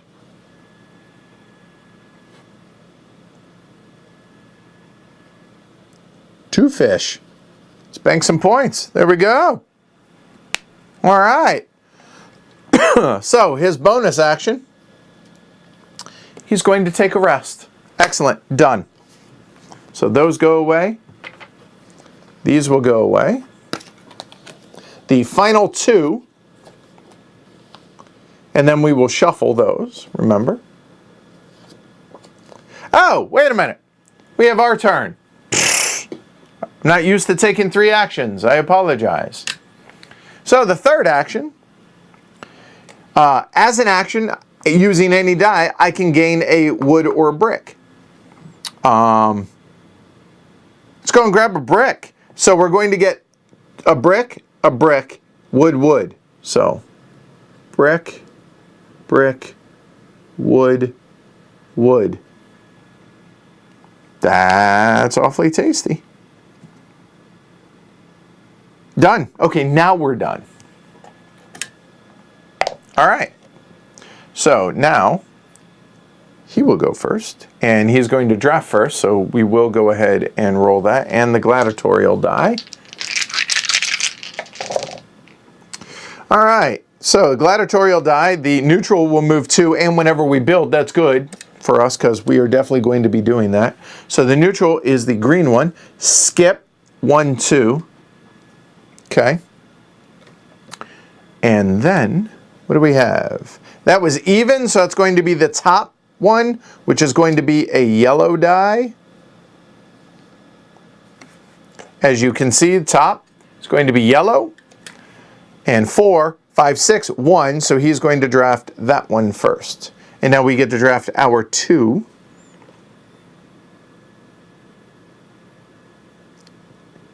He will draft either a red or a blue. I think that is too lucrative to pass up, for sure. So I think that's going to be a really good option for us right there.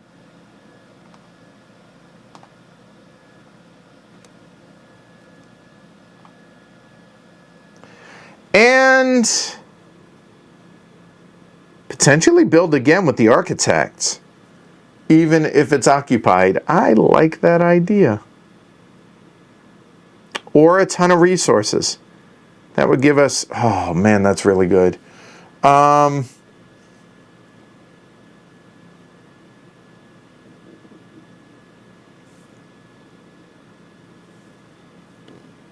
We may end up getting, oh no, we won't.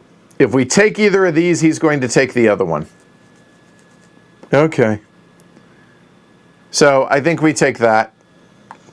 And then he's going to take this. So we will take this. Yeah, I'm okay with that. All right, done. Okay. He's up first, so here we go. Expand. Expand is first available road. Okay, so he's done this region, hasn't done that region, going to do that region.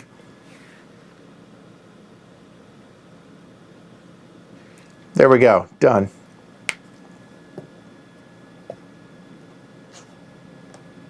And he's going to bribe a public advisor, awesome. And by awesome, I mean terrible. So that's going to be 3 points in the one advisor that he doesn't have anything in yet.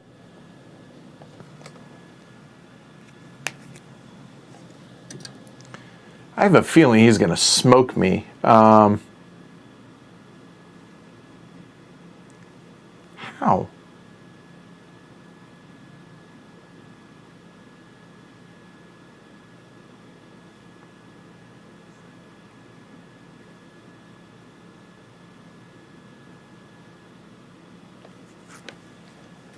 a moment.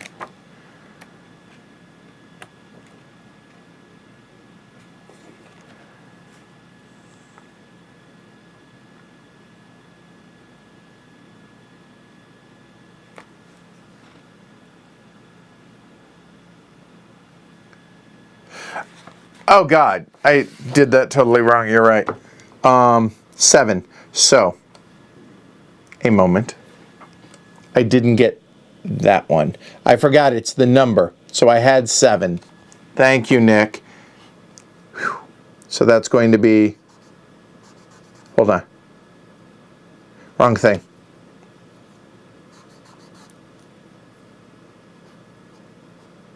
I garrison these 2. And then actually only would have gotten me 3 banners, not 6. Thank you, Nick. Good Lord.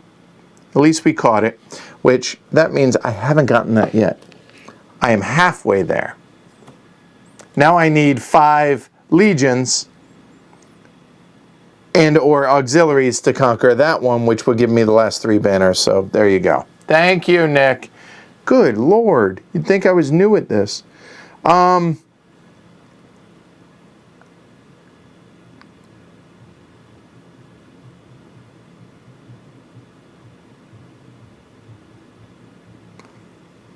probably going to end up doing that this turn or next then. So I think the first action, I think I build the arena. Because that's going to get us the first arena bonus as well. I think that's what we're going to end up doing. And it gives us a Ludus as well.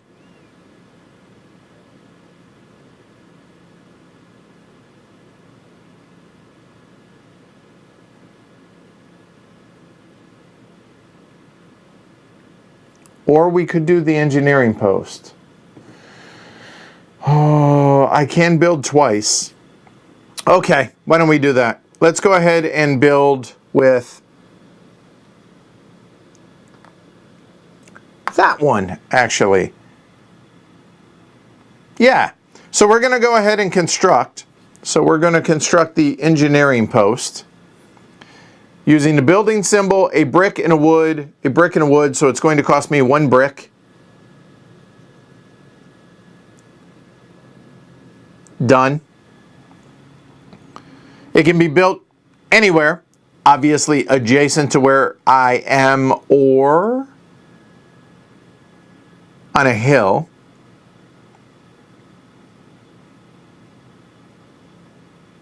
Let me see. I don't have any fish, so I could move, theoretically, 1 building if I wanted.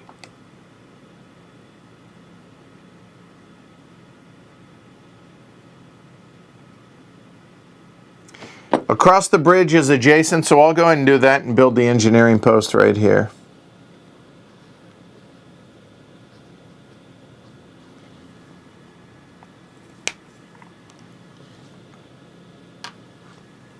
Now I'm going to need some fish to be able to build, to be able to get going. So, got to get out that way. So I have to get fish. Yeah,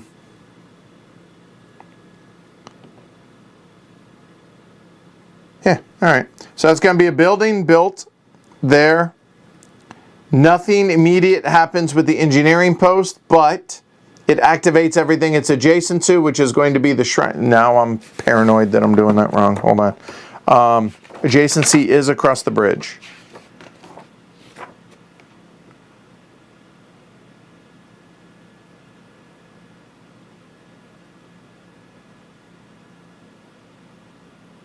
Yes. All right.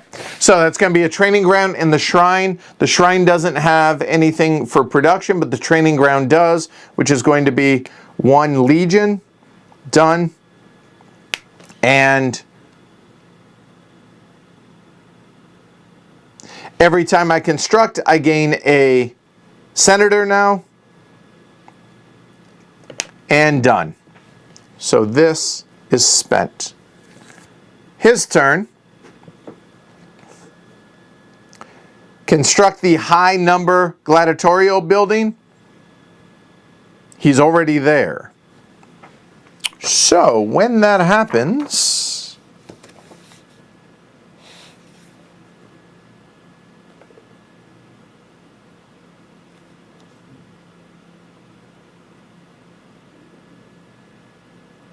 I believe he stays there.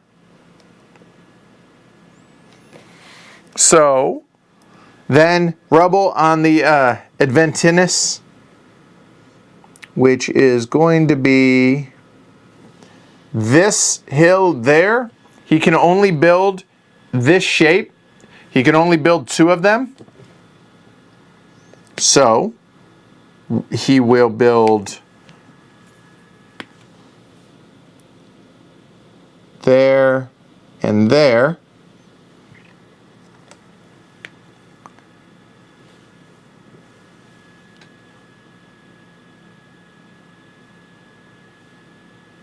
And I did forget that. Thank you, Nick. Because I get to do this. I can choose any letter I wish. And we will choose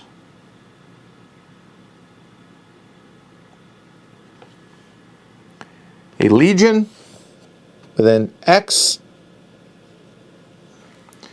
That will give me 1 legion. He now does his bonus action. Assign 2 gladiators. I was worried about that, but it happens. Has a least on the grid, whatever space has the highest number. So here we go.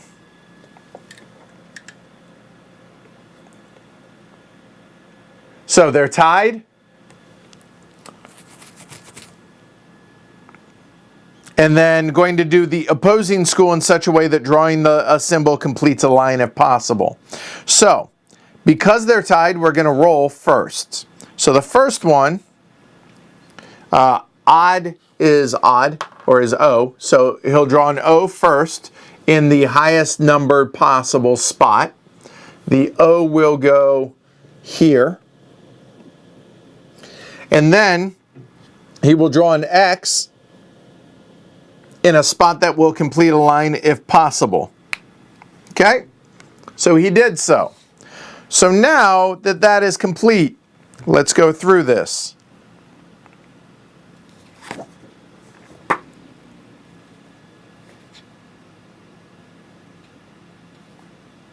When a gladiator fight is resolved, I get coins just like normal. So the X in a row, I'm going to get 2 coins.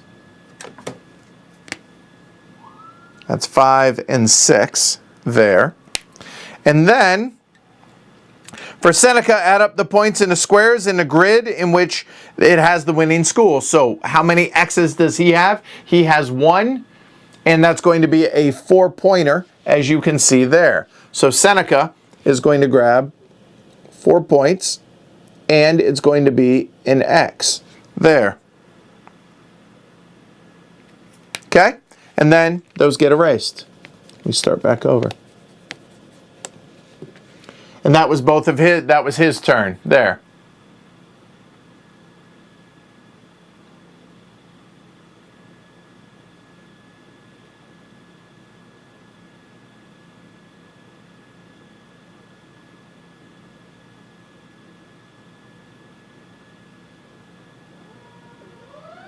Okay, and I misspoke. He does move to the other building, so there. All right. When for the gladiatorial, he still moves. So okay, so he's done. So now we get 2 turns in a row. We need fish. We don't have fish.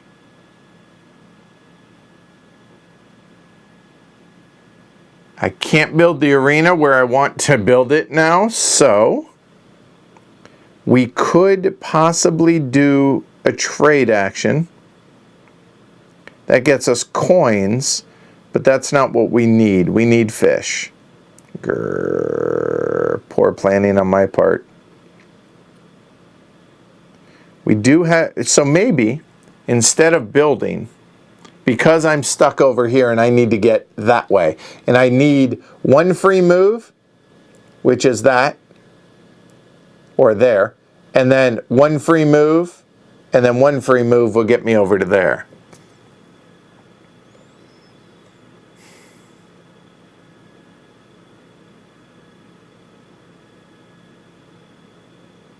Yeah, I'm one fish short. Okay, so if I can't do that, I could raise legions, which all that would do is, that would get me 3 legions. That might not be a terrible idea. I think that's what we'll do for this action.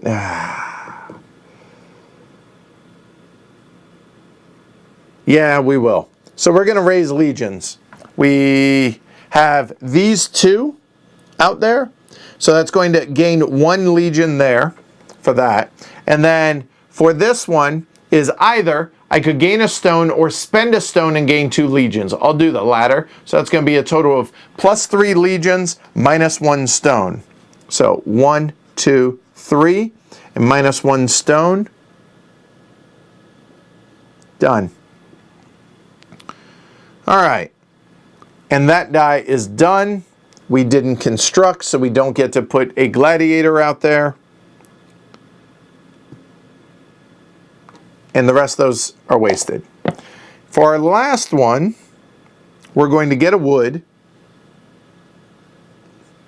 And now I think we're going to go conquer.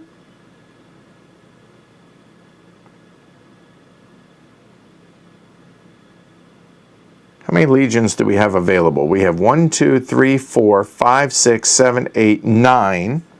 We have 9 legions available to us. And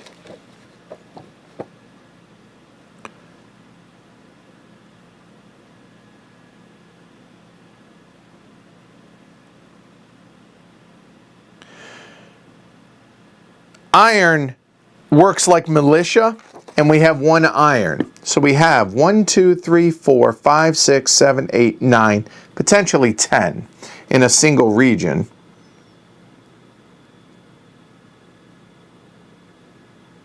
I'm 1 short to be able to completely conquer Gallia and Hispania.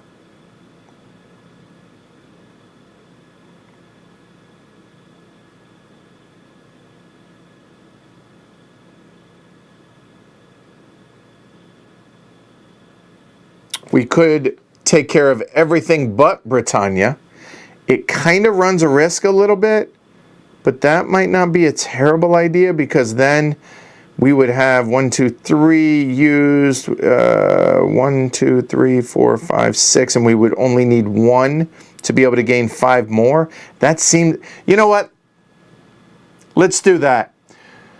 So we're going to go ahead and conquer that one for 2, 5, 6, 7. I have 7, but we're going to need to station 3 of them. So it's going to be 1, 2, 3. But it's going to get us 2, 4, 5 banners. 1, 2, 3, 4, 5. And now, for real this time, we'll get our 7 points for that. And that didn't even need to use our iron for that. And we get a wood, because we didn't use it for that. Oh no, I did mark that, so that's done. I didn't build there, didn't build and get that, didn't use. I do need, as a free action, I can deploy a senator to get a jewelry, and I'll get a jewelry so I can get the 3rd die. So I will mark off one of these senators. And I would get a jewelry, but I'm just going to be able to draft my 3rd die and call that good. We're done. Our turn. So now, there's 1 left on the bonus action. We'll shuffle these up. Oh, yeah! I totally forgot. For production, for Ludus, I get to assign a matching gladiator, so I do get to do that once. You're right. Oh, then I could have. Oh, well, I'm not going to back that up. But in lieu of that, instead of getting rid of my senator, I'll just go ahead and take the jewelry, and we'll go X there. And that was for that. Good call. Pay attention, Edward. Pay attention. 1, 2. 1, 2. We're going first. We'll roll. We'll roll that in a minute. That's going to be for raising legions and a 3. Neutral. 1, 2. No baths for us. What do we have? He's going to draft blue or yellow.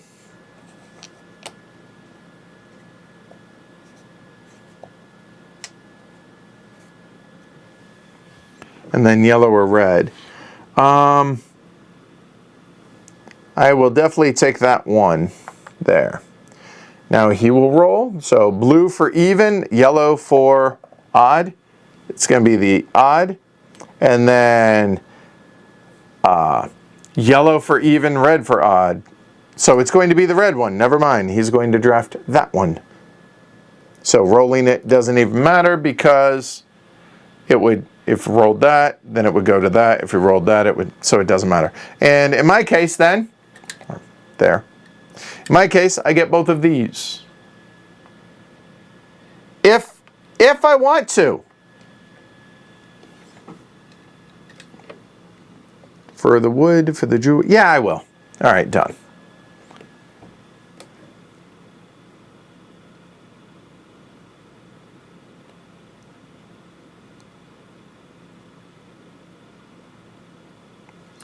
I'm actually going to use one of these to grab a wood. And then I'm going to use it to conquer. Same action. I have 1, 2, 3, 4, 5, 6. And I'm going to spend that iron as a militia, as an auxiliary. That's 7. That 7 will then get me Britannia up here, because that's going to need 7, and that's going to get me 5 banners. That'll work. So the 5 banners will max me out here. That's all of my conquering. And I need to deploy one of them. That seemed good to me. That action's done. His turn over here. Construct a low number urban. So the low number urban, the urban are these. The low number is going to be the insula. So he will come over here and do that. And then the Aventinus is there, which is the only one. There's only one square that can be built.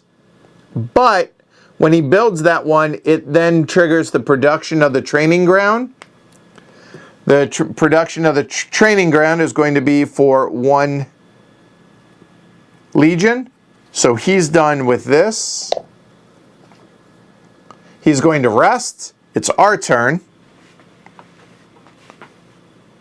Did I mention we need fish?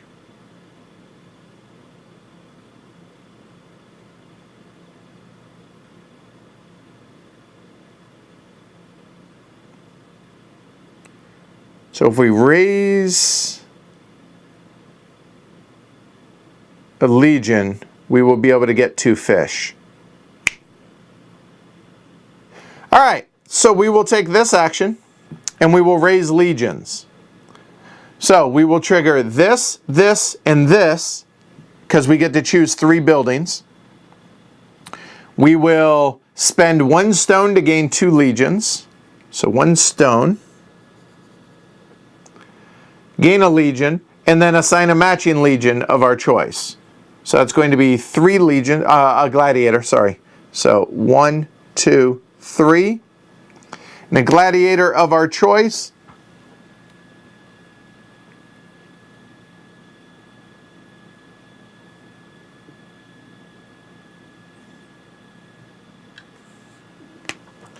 I will go ahead and put an X right there and get us 2 fish.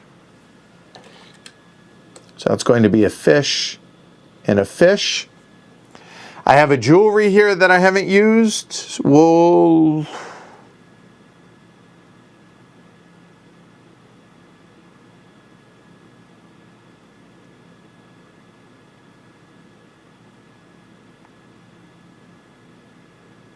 a moment. So what have we built out here? We have built, no. So we've built it 1, 2, 3 different types. Yeah, we'll wait on that. So I'll go and put the jewelry out here. And that's done. His second turn. His second turn is going to be to the leisure building. The leisure building is not available. So a moment.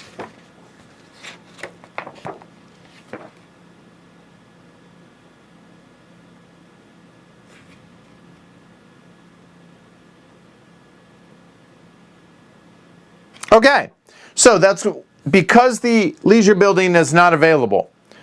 A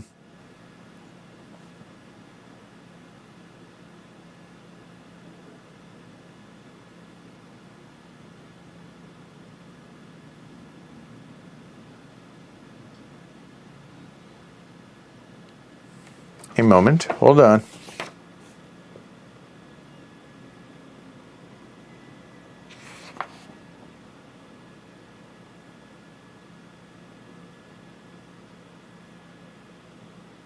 Never mind, it's not a failure action because he can build the rubble. If he can't do either of those, it would be a failed action, but he can. So he's going to build the rubble on the Palatinus hill. It must be adjacent to me if possible, must be adjacent to the forum if possible, and it must be entirely on its own hill. That's going to be this hill, and I can't put it next to me, but it can be next to the forum. So I'm going to choose here because I know what I'm doing. Down in this area, that's going to be where the arena is going to be built. So he's done there. He's going to assign a gladiator. That is going to be an O, and the gladiator will be an O up there in his 5-point spot. All right, so for our last action, we're going to use the architect to then build the arena over here. So I get 1 free move, so let's go through this. The 1 free move is going to be onto the training ground. Then for every move it costs me a fish. So I will go ahead and move 1 onto the park there. So that cost me 1 fish. So I will mark 1 of my fish off. And now I'm going to build the arena. The arena is here. It is available. Because I'm using the architect, it's 1 less resource. So it's going to be 2 wood, a stone, and 2 brick. I think what I will do, there you go, y'all can see that. So it's going to be 1 left. I will spend 2 wood. I will spend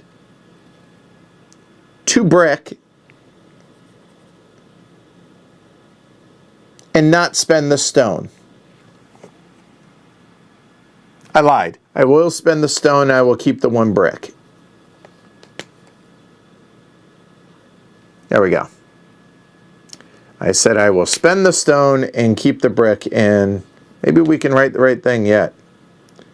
Brick. There we go. So that's everything that I need there. It's going to be in that U shape, but I'm going to build it as an upside down U. And that upside down U is going to be right here.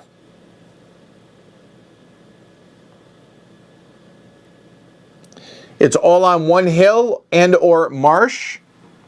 Can't be built using Saturn, but that's good. So the arena is now built. A few things are going to happen now. Okay?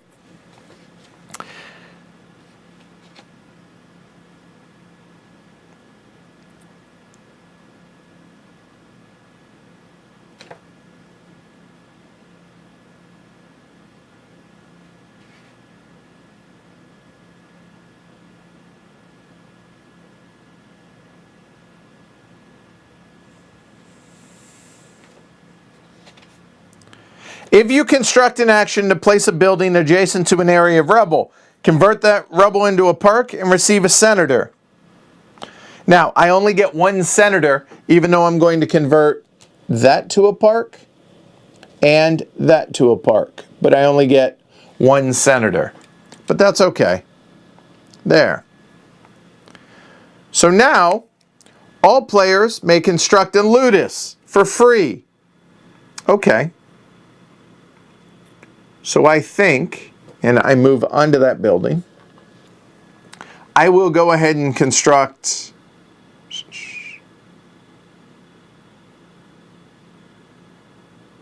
yeah, I'm good with that, right? Yeah. I will construct an X Ludus right here.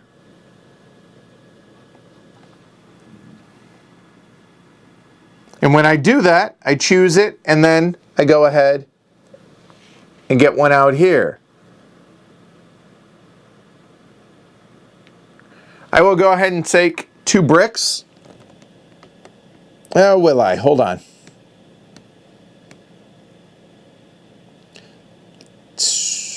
I'll take an iron. Or will I? Hold on. Oh, better yet. I'll take an iron right here.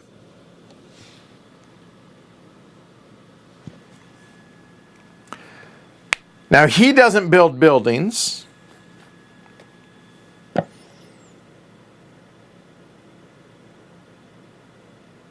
But I'm okay with that.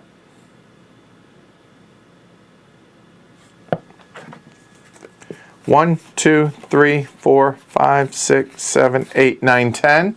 Yep. So once he finished that, he will grab the 5-point Nero card. I'll just tuck this underneath as a reminder. Thank you, Nick, for that. All right. Built. Not doing that. The arena. Park, park, park, nothing. Ludus, good. I'm done with that action. Except, I also, because I built the first arena, I get this. 3 cards, first arena, Nero card.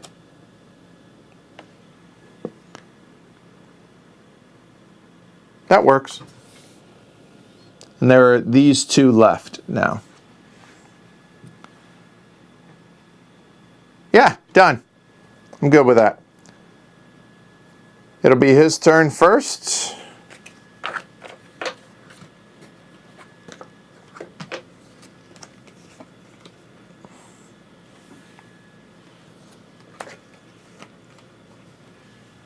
Have a good one, Lars.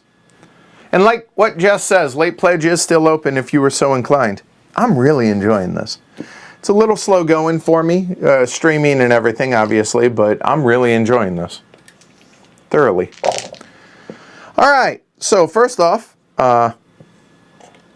we'll move 6. Neutral is this one. 1, 2, 3, 4, skip, 5, 6. He rolled a 5, and odd is going to be the bottom, so he's going to take the red one. But let's look at what we have available.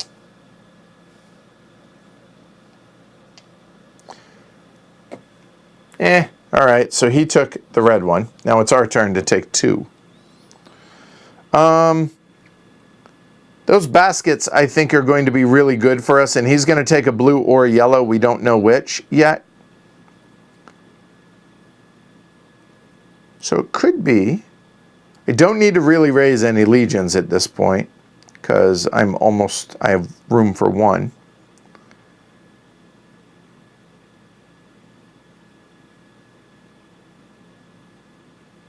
Constructing seems like a good idea.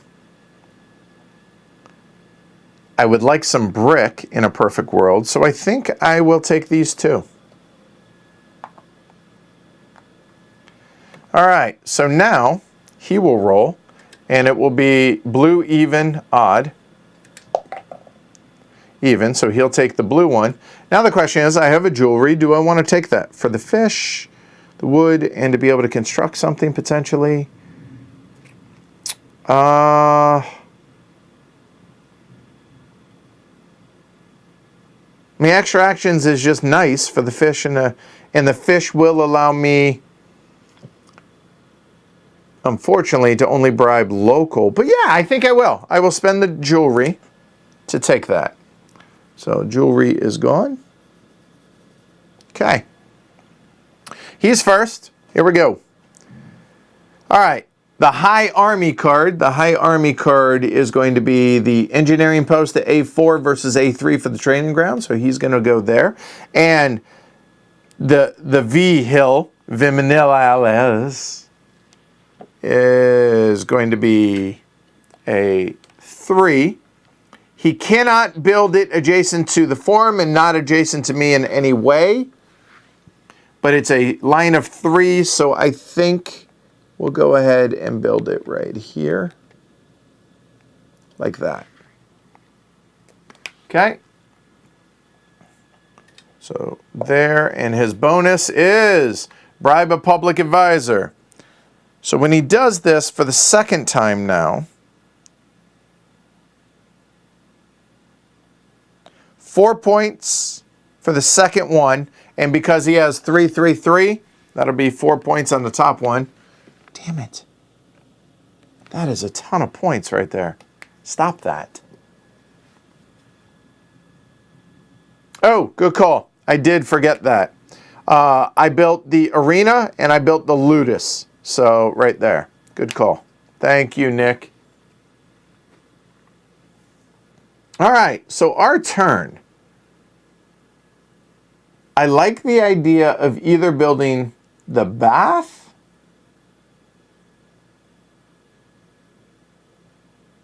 or an urban building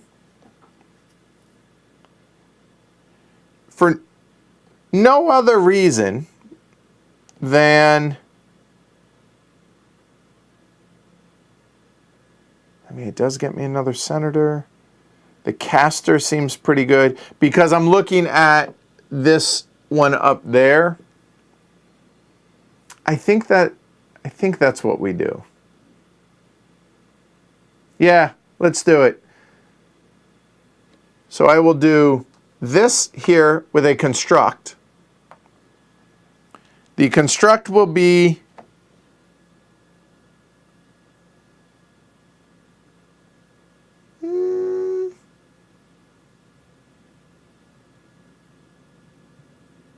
it's going to be the caster.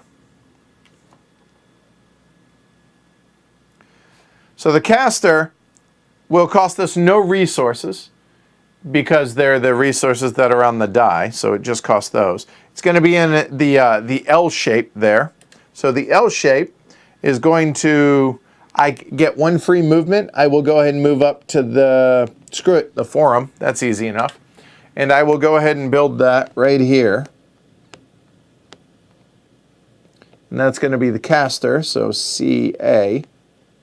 It is adjacent to this park, well, rubble that is now a park, which is now going to get me a senator.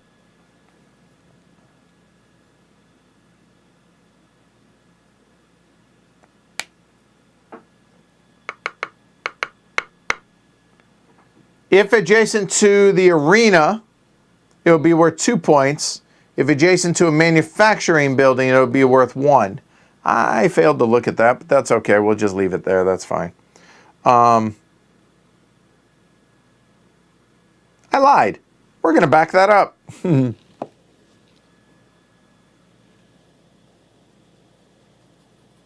Because we can do this. We'll stay where the arena is. That does not become a park, but I'm still going to gain the senator, and I'll explain why in a minute. But I'll keep the same shape right there. So CA. Now it's next to the arena. And the reason I'm going to keep the senator is every time you construct, gain 1, even if not adjacent to an opponent's building. Although it actually is, I just realized, and it's going to cause that to become a park. Right there. So never mind. It's a cow's opinion. And also, that is going to be my 8th building. The 8th building will then grab me that.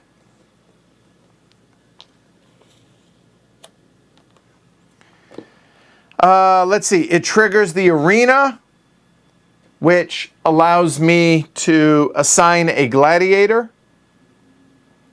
It also, that's the only building otherwise that it will trigger. So let's go ahead and trigger that arena. The arena, I choose to put an X right there. He gets no points. That'll be there. But I'm going to get 4 coins. So the 4 coins will be 1, 2, 3, 4. And correct me if I'm wrong, Nick, that if I take this, it still triggers the end of the game, even though for the solo, correct?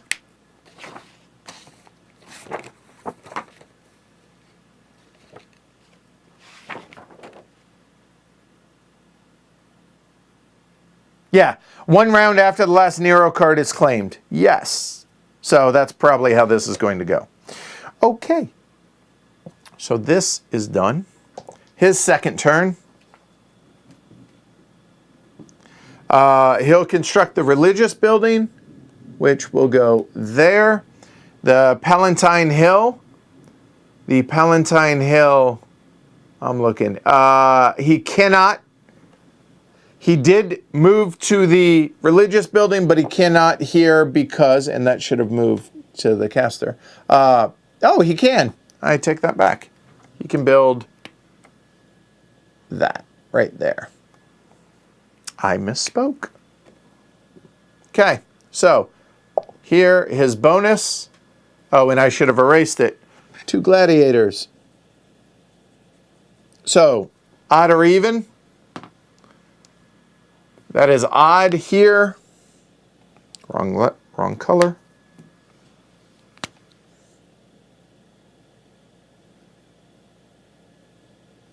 And even. It's opposite or with the highest symbol. Yep, done. All right, now we get 2 more actions for us. So now we have built 1 type, 2 type, 3 type, 4 type. Can y'all hear that? That is a hell of a thunderstorm going on out there. So I'm really trying to hurry, making sure power doesn't cut out.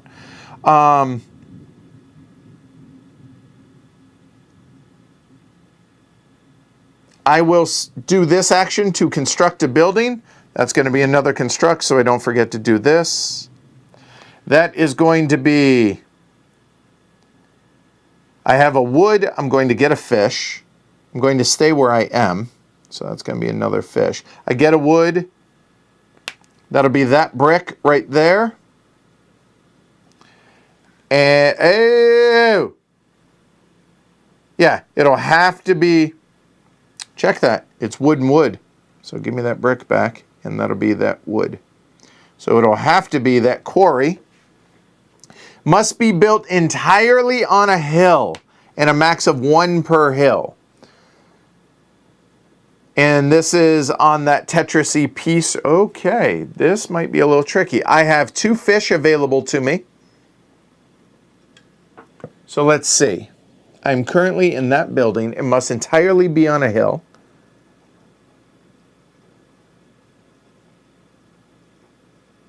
Oh, I can't. Oh. Well, that's unfortunate.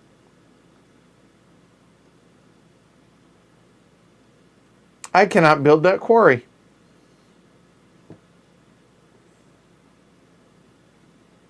Because the only hill I can entirely build on is there. And I don't have anything adjacent to it. There's no way to get adjacent to it. All right, so never mind. I'm not going to build. Fine. Fine. Never mind. Okay, so let's go back.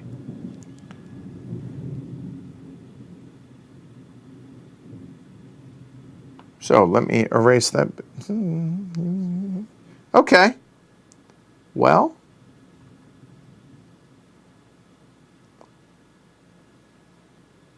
I know what I'm doing with this die, but the question is, what the hell am I doing with this?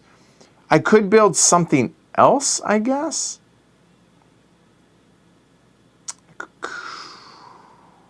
because that's going to get me then, let me get me my wood back.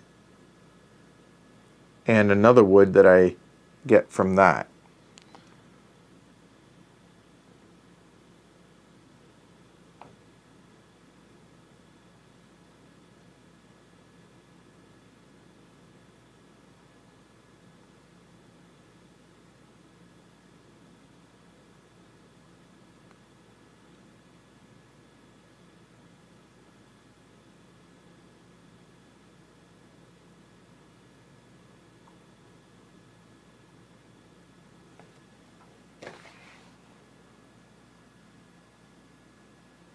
Except jewelry, right?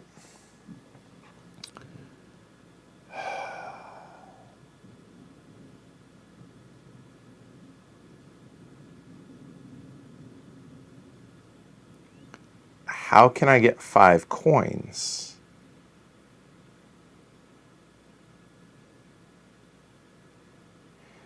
I could trade. That would get me 3.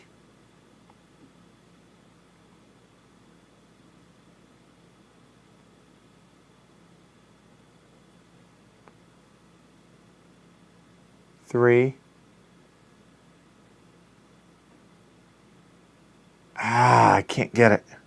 Can't do it this turn. I'm trying to figure out a way to do it. Oh, wait. I could trade twice.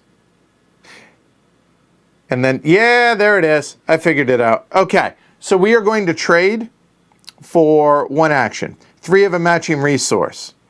So that's going to be 3 wood right there to gain 3 coins. 1, 2, 3 coins. And then all players can trigger a production of any one of their buildings. And that building, for me,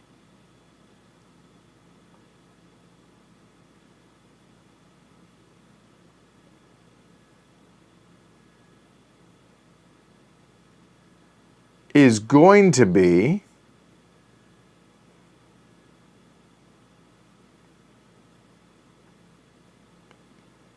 I think it's going to be a ludus.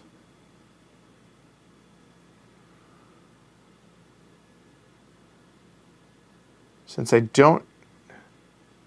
Oh, no. No, it's not. It's going to be my caster. Sorry. Here we go.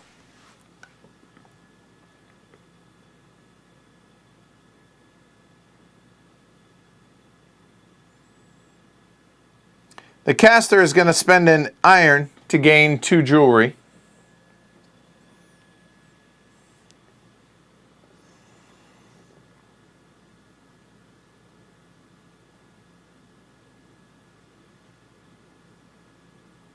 And I kind of like what Nick, that's kind of what I'm trying to do. And that's going to be a jewelry, and I lose the iron. There.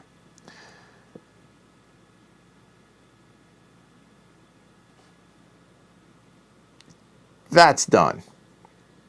This action is then going to be, as a free action, I can deploy... Before I do that, I'm going to spend one of these baskets.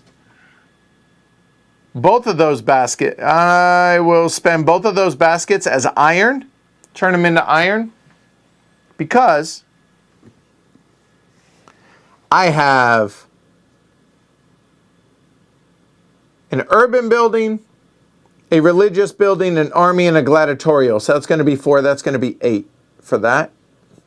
And then here, 2 per senator, I have 5 currently available. That's going to be 10. But then, those are free actions. Then as a free action, I can deploy senators, turn senators into jewelry, and I will turn one of them into jewelry. And then I will deploy to gain that symbol right there, 1 more. Spend 3 matching resources, so it's going to be jewelry, jewelry, jewelry, to gain 3 coins. And if this, gain 1 more coin per jewelry used, that's going to be 6 coins. 1, 2, 3, 4, 5, 6. And then I'm going to trigger the caster again No, I'm not. I don't have the iron. I lied. So instead, I will then activate, say, my arena, which then gives me a gladiator. No, because of this, I'll be able to do the gladiator, which I traded, so I'm going to be able to do this twice. So, and the twice is going to be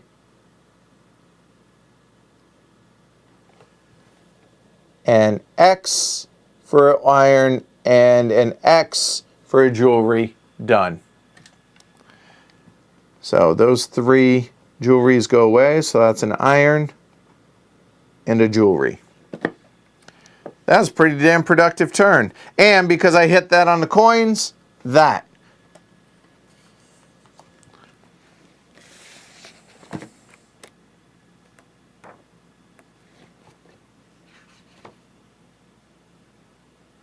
When the final Nero card is taken, oh, right, hold on. 1 round after the last Nero card is claimed. So we will go 1 more round and that's it. Now all of a sudden I feel like I'm smoking.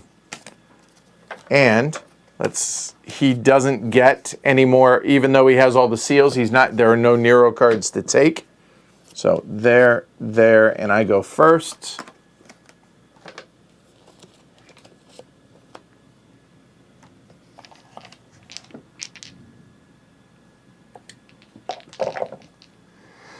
All right, so 6 and trading. Skip 1, 2, skip 3, 4, 5, and 6 for the arena. I'm going first. What do we got? He's going to take blue or red or blue or red.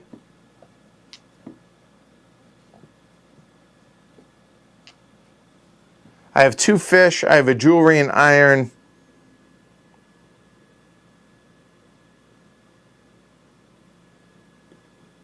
I think I will take that one for my first one. Is there anything that I desperately need? I don't think so. So blue on even, red on odd. So he takes that. And then he will take that. And I will take this. I have a jewelry to spend if I want to take that last die.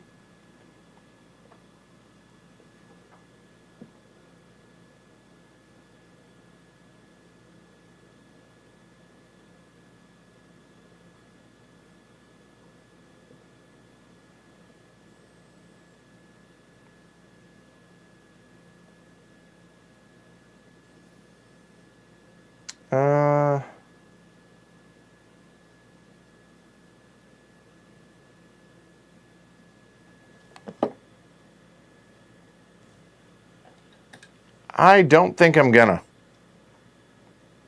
I might as well. I can't see a reason to keep the jewelry, honestly. So they're done. So we're going first.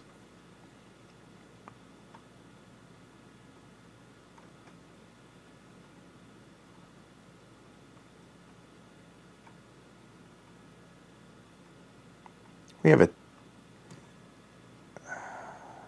concrete doesn't make sense. Building roads, I don't have enough stone. So I have 2 here, which I'm allowed to do this twice. Maybe I build first. That makes more sense. So a quarry. That I still can't do. The woodcutter, I think I can do. I can. So I will go ahead and build the wood. Yeah, I will build the woodcutter using this and those resources. I have 2 fish available to me.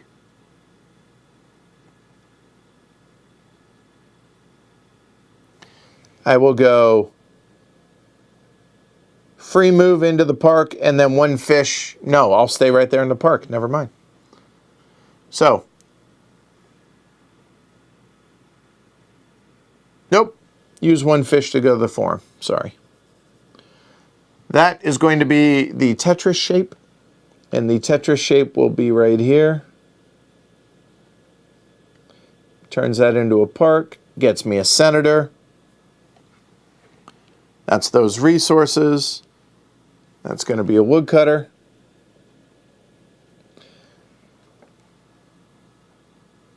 Oh, sorry, that's a wood and a brick. That's a fish. So it'll be that brick. And that fish will now give me 10 points up there. That's 2 jewelry, not a fish. Never mind. Ah, shoot. That would have been the reason to not take that third die. That ship has sailed. Done. I got the senator.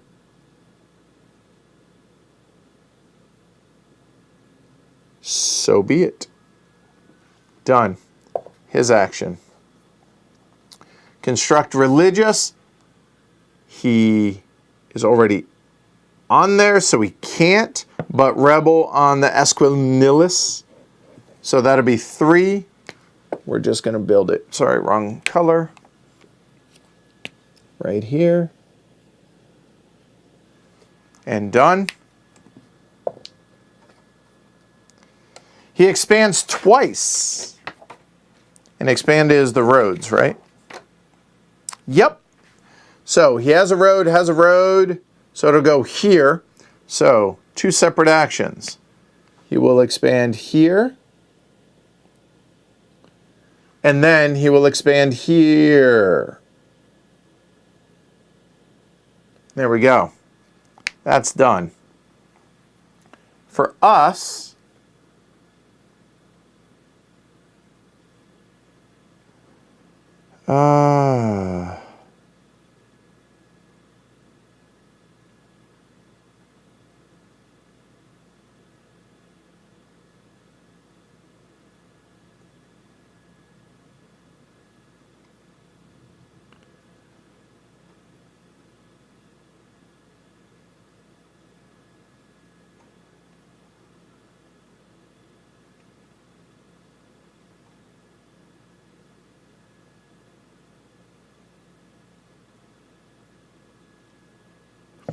I'll use this.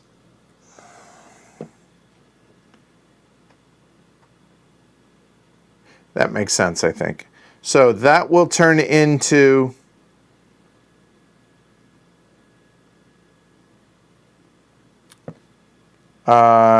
two fish. And as an anytime action, I can turn the something into a wood. Or as an action, I should say. And as a free action, now I will turn 2 senators into jewelry, and the jewelry will come up here, and that is going to be 10 points. Which will be used by one of those fish.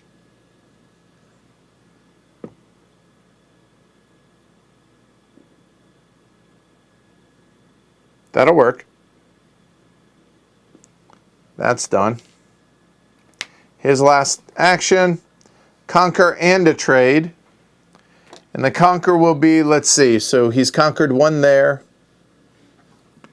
He's conquered 1 there. So then he will go to 3 and conquer there. And trade, first time we've done a trade for him. Triggers the production of a multiplayer trade action for you. So, first time we've done this.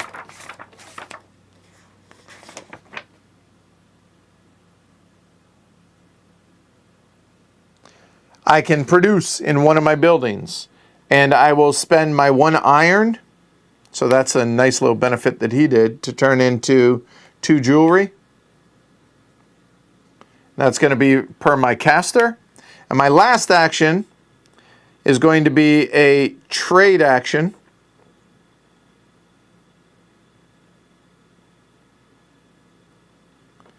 The trade action is going to be,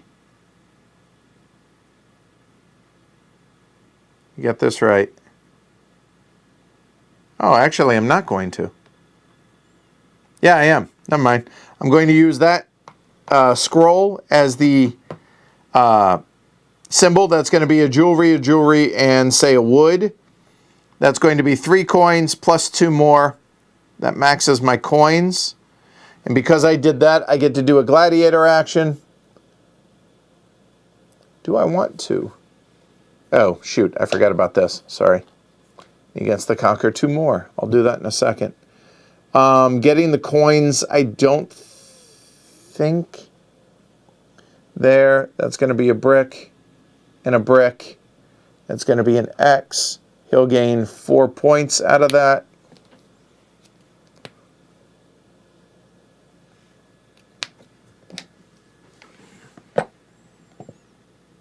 I think it would have made more sense to do that, but I digress. He gets 2 conquers. That will be number 4 and number 5. And that's it. All right, so we go into final scoring. We'll do his first. All right. Seneca scores points depending on how many parks, rubble area, roads, and settlements he has built during the game, plus any Nero cards that he's gotten, and obviously advisors as well. Okay. I'm going to write down his scores over here. So he gets 1 area per park, 1 point per park. So he has 1, 2, 3, 4, 5 for that, it looks like. So 5 for parks. Rubble, he gets 3 points for. So he has 1, 2, 3 rubbles. Oh, that's dirty. No, he's got 4. 1, 2, 3. Oh, God. I missed that. That's 12. 4 points per area for roads.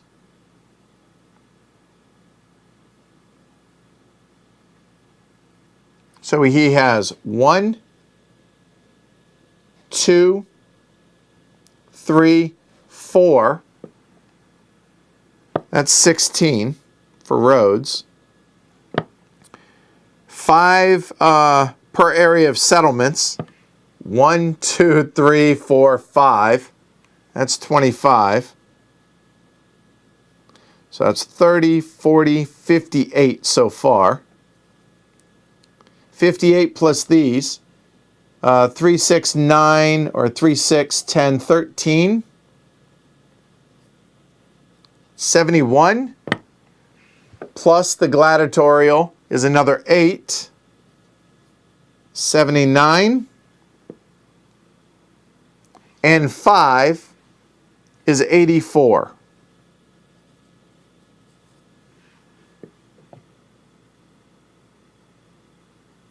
So by my count, I think he got 84 points. Oh boy. All right, let's see how we do.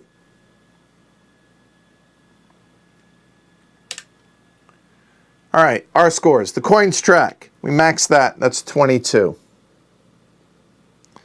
The buildings track, we got 8. The legacy track, none. We didn't build any roads. The glory track, we got 13, so that's 43.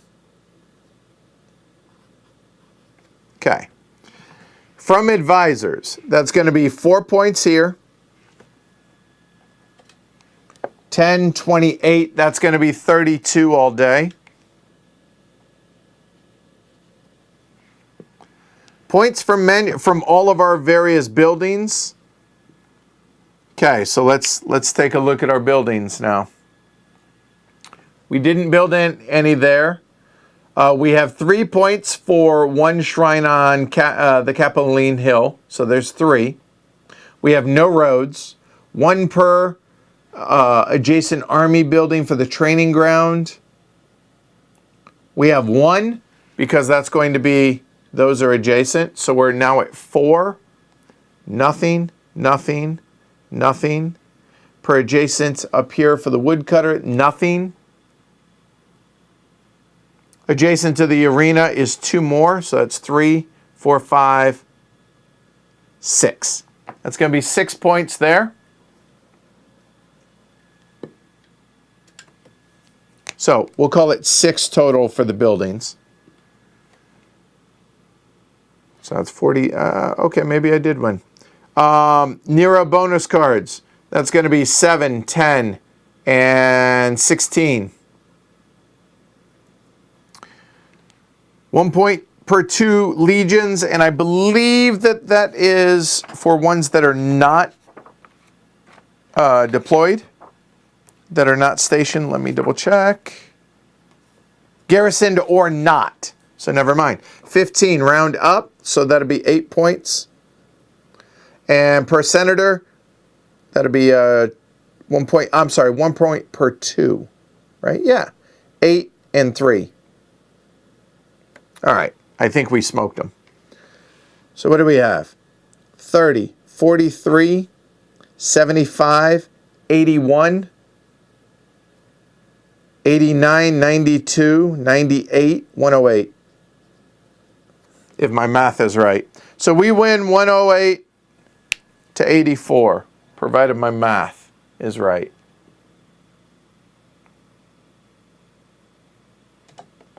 There we go. And Nick points out right there, public advisors have been tweaked for the published copy. They only have 5 spots, only 3 available. Oh, okay, there you go. Makes it a little tighter. This is a prototype. I think I've stressed that already.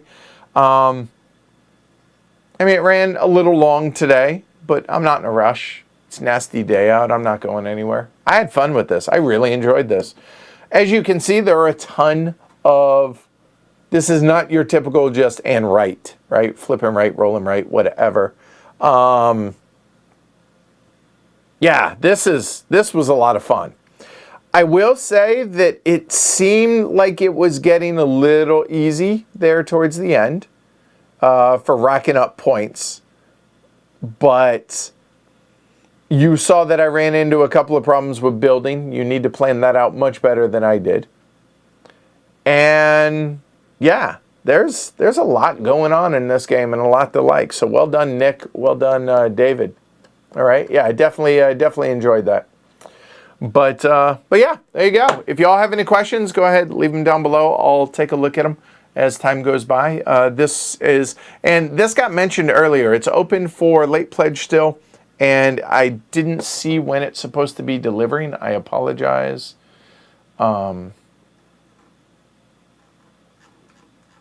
Trying to see, let's see. Playing for December of this year. So there you go. But yeah, this is really good. One other thing actually I wanted to show y'all, because I think I forgot to show you on the other one, was that is Rome in a 3+ player game. So obviously a lot wider. You have the Servian wall in red there. You have the west side of the Tiber. Yeah, there you go. And it actually has all 7 hills of Rome. So there's that. And again, that's just because space, right? So I'm not critiquing that. Big on my Roman history, but I think that's allowed. So yeah, not your typical roll and right or flip and right or anything like that. Like this is a meaty Euro. And it gives a lot of options, a lot of things. It is a lot to track, but I will say that the aids in the rule books for the solo bot's super easy to run. You saw that. The big thing that I would recommend is make sure you follow through your steps. If that way you don't lose your place or forget things. But yeah, overall, really enjoyed it. So well done, David, Nick, and PSC. So there you go. All right, that's it. I'm out of here. Y'all have a great rest of your day. I will be back. Jess and I will be back tomorrow. We are playing the Shores of Tripoli from Fort Circle Games. The United States Navy and Marine Corps versus the Barbary Pirates. Looking forward to that. And that's it this week. I have some surgery and some outpatient surgery Friday morning, and so that's probably going to knock me out for the weekend. And I don't think Jess is going to do anything. So keep that in mind. So a bit of an abbreviated week this week, but we did record the podcast last night. So that'll be back to y'all on next Tuesday as well. And a lot of stuff coming next week as well. All right. Cool. So hopefully you all enjoyed that. Thanks everybody for hanging out. Thanks for Jess tuning in. Hi. And yeah, be kind to one another. Take care. Be nice. Social distance. Wear your masks. And Jess and I will see you tomorrow evening, 1900 Eastern Time, for Shores of Tripoli. You would think I would know that, seeing as it's a line in the Marine Corps hymn. Take care, everybody, all right? Yeah, that was really good. That was really fun. Good stuff. Nice. And it has a decent sized footprint, but the cleanup is super easy. Yes, sign me up. A lot of people overlook that, but no, that's nice.